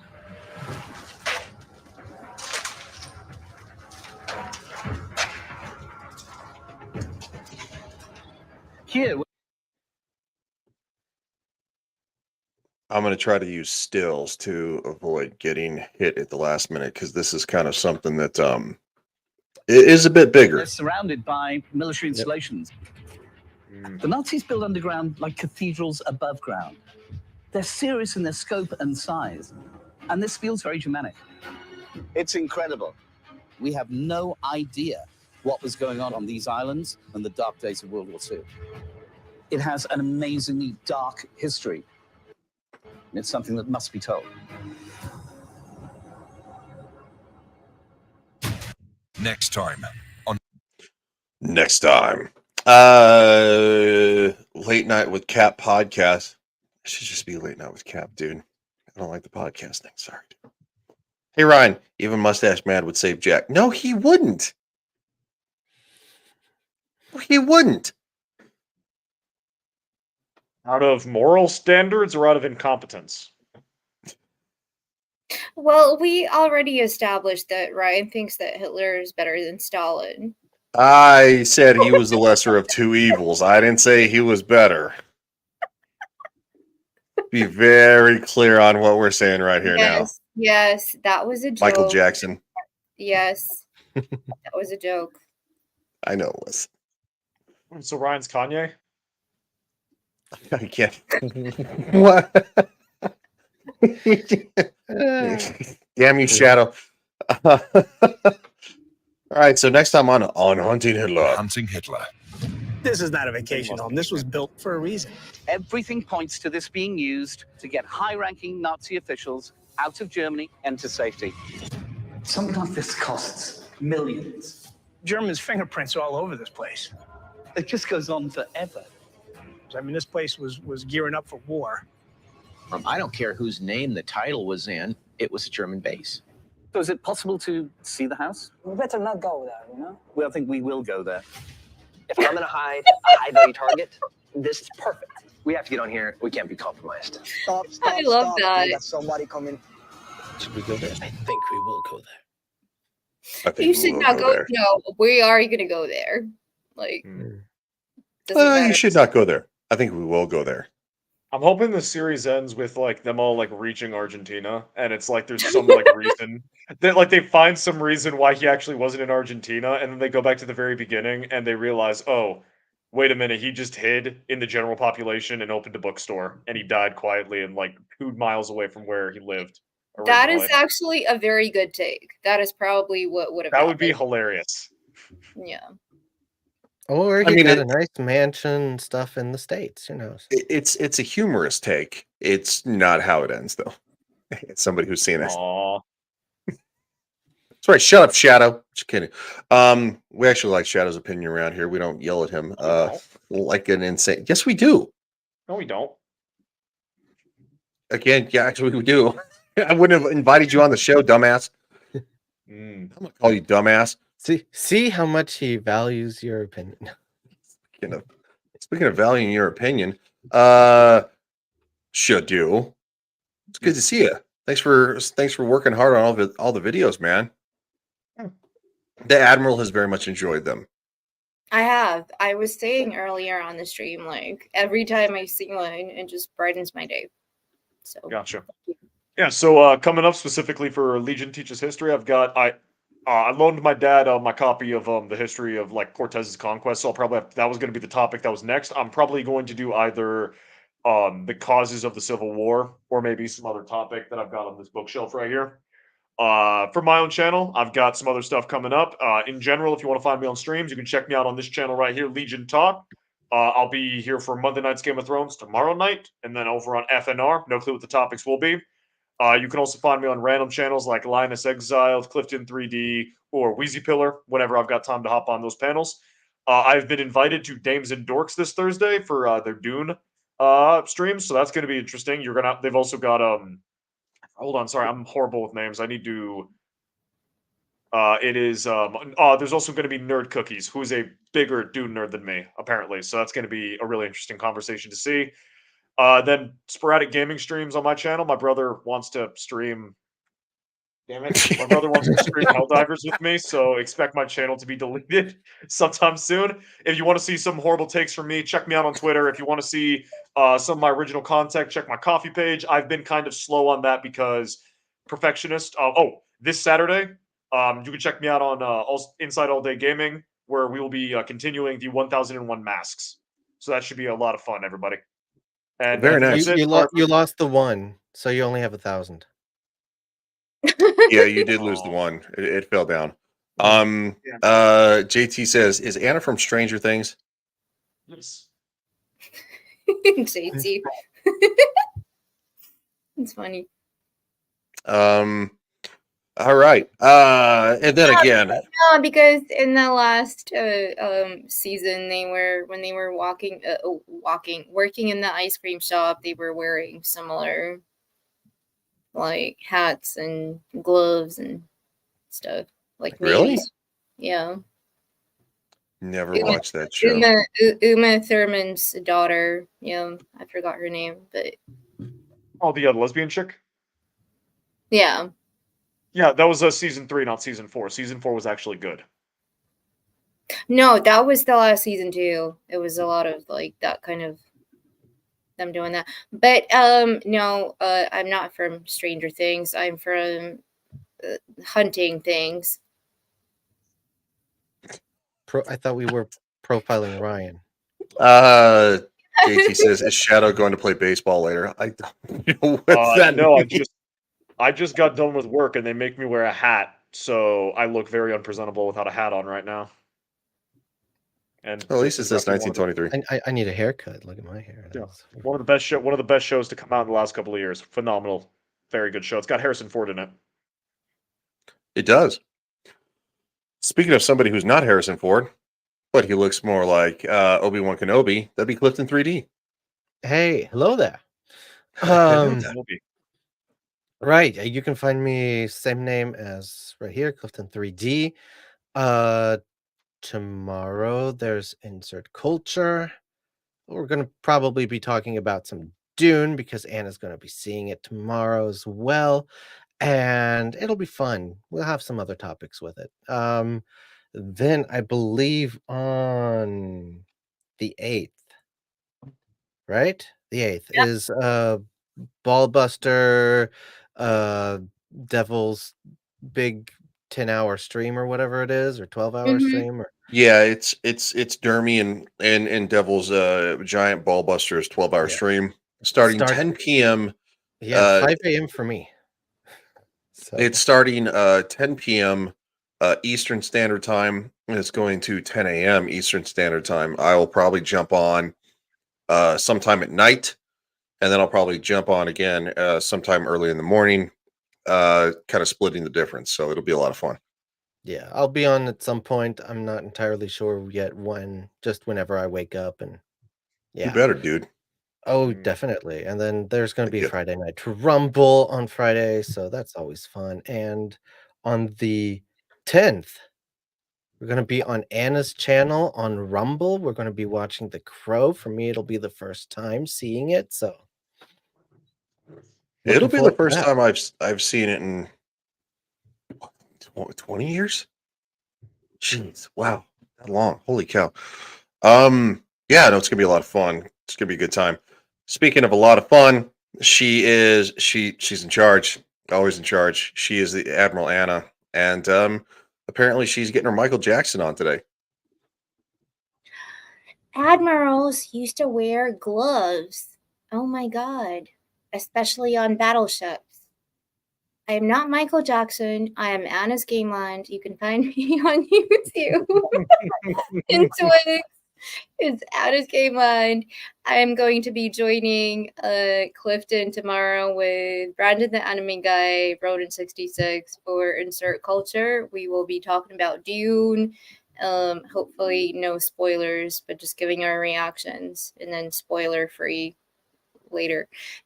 Also talking about I want to talk about Sweet Baby Yank and stuff like that, and some streamers saying stupid shit on stream lately, especially the millionaire ones. And then Thursday, so that will be at 11 p.m. GMT, which again, my brain does not compute this right now. Even though Ryan did copy paste my whole like GMT to EST to PST to MST to whatever. I actually I know know it's 4 p.m. Mountain time. That's Yeah, it is that's 4 p.m. Mountain 4 time. p.m. Mountain time. So I know join. the difference because you're 7 hours later than we are. So and then Clifton is 8 hours later. So if you know the difference, stop waking me up. And then What? Thursday It's from the was person who texted me at like 1 a.m. Thursday, Ryan Roger Athlete Genzo UK Mephisto on Reality Based 9 p.m. GMT every week. Ryan Roger had his period last week, so we couldn't do it. And then going to what is that? Oh yeah, so Saturday is that Devil and Dermy thing, which is like 10 hours long. Yeah, so it'll Too. It doesn't matter. I'll be on there. Whatever happens, happens. And then Sunday, because we're taking a break from Star Trek Engage, we will be doing The Crow. Actually, Sunday, 10th of March, is Mother's Day in the UK. But my mom, my mom will be in Moscow, so I'm free. So we will be doing the review of The Crow because even before all of this bullshit was released with this new Bill Skarsgård shit and these pictures and stills, like we always wanted to review it because it's just such a good film. And so join us and chat. Hail. I'm ever gonna say hail to you, not to any of these guys, because they have to hail me. okay, but I still want to hang back sometimes. Yeah. But by the way, I remember. Didn't Jason said he was looking forward to this new remake? Like he really wants this to be good. I kind of doubt it. I don't think anybody's looking forward to this new remake. Yeah, that's why it's good to always go. So the show is called Back in Real Time, and also should do just for you, like I told you, Adam, the Renaissance Nerd, and Jed, Hollywood Scholar, they reviewed Troopers. You told me. Yeah, so you got to come up with something else. I will. Central Troopers 2. No. There is a 2. And it's not as bad as 3. Great. But yeah, everybody follow all of these fine gentlemen who all salute me, and I'll salute them back, even though I don't have to, but I will. All right. All right. So, what? Who? You. What about you? Oh, I thought you said He-Man. I'm like, what about He-Man? I'm like, I watched Masters of the Universe. So it wasn't good. Universe. All right. So yeah. Basically, what's going to be happening is tomorrow night, Game of Thrones, season 7, episode number 6. Right, Shadow? 6 sounds right. It's the last episode of the season. I'm pretty sure. I thought there was 8. No. We'll figure it out. So Game of Thrones tomorrow night. Check right now. Yeah, you're good. So it is basically 8 p.m. Mountain Standard Time. It's going to be 7 hours after the fact, GMT, for anybody across the pond who wants to watch. And then of course, after that, we're gonna do Friday night's Royal Rumble. Then I'll actually most likely be going straight from Friday night's Royal Rumble to Dermy stream, to the 12-hour stream there. Again, I'll do a little bit of Friday night, and then Saturday morning I'll probably run into a couple of these people. I usually do. And then, of course, on Sunday, we're going to be doing The Crow. Also, that means the fact that since it's Mother's Day and Anna's mom's going to be watching, y'all behave. You know who you are. Shadow. Fucking behave, Is he Shadow. looking into a mirror? Yes. I'm checking. No, I'm getting. I'm checking Twitter right now, and I'm just spurting, I guess. With that being said, no, it's been a lot of fun. This is the longest stream we've done to this point. We were just kind of goofing off and talk about different topics because there's no engage. We're taking a 2-week break this weekend, next weekend.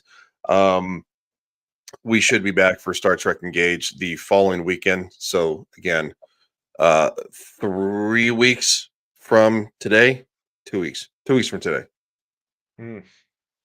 Anyway, yeah, what we're going to be doing is we're going to be starting season 2. Samuel, he'll join us if he can. He's doing some personal stuff, basically moving and stuff like that. Moving's a giant pain in the butt, so it sucks. So we understand that. That being said, we're going to say bye to the chat. Thank you so much, everybody, for being here. Oh, Jason says, go bald. It's nice. And I think he was talking about Clifton. Andy Pickle says, The Negotiator. The Negotiator is a great movie. Are you kidding me? Oh my God, that's a good movie. Late night with, JT says, Jeremy Worm was a fun guest. Yeah, Jeremy's a lot of fun. And, of course, Jason says, that's right. So anyway, as Shadow confirms, season 7, episode 7 of season 7. Thank you. The finale of season 7. All right, cool. And then of course, Anna says, thank you, Hunters. You're the best. And with that, we will say goodbye by doing this, because if you can't find the mustache man, you weren't looking hard enough. There's not sufficient evidence that Hitler died in the bunker on April 30th, 1945. Could Adolf Hitler have gotten out of Berlin, and how did he do it? How did he enter Argentina? We're going to look at who could facilitate hiding Hitler. We need to take this out of the realm of hearsay and see what sort of technology we can bring. There are thousands of leads. It could completely change history.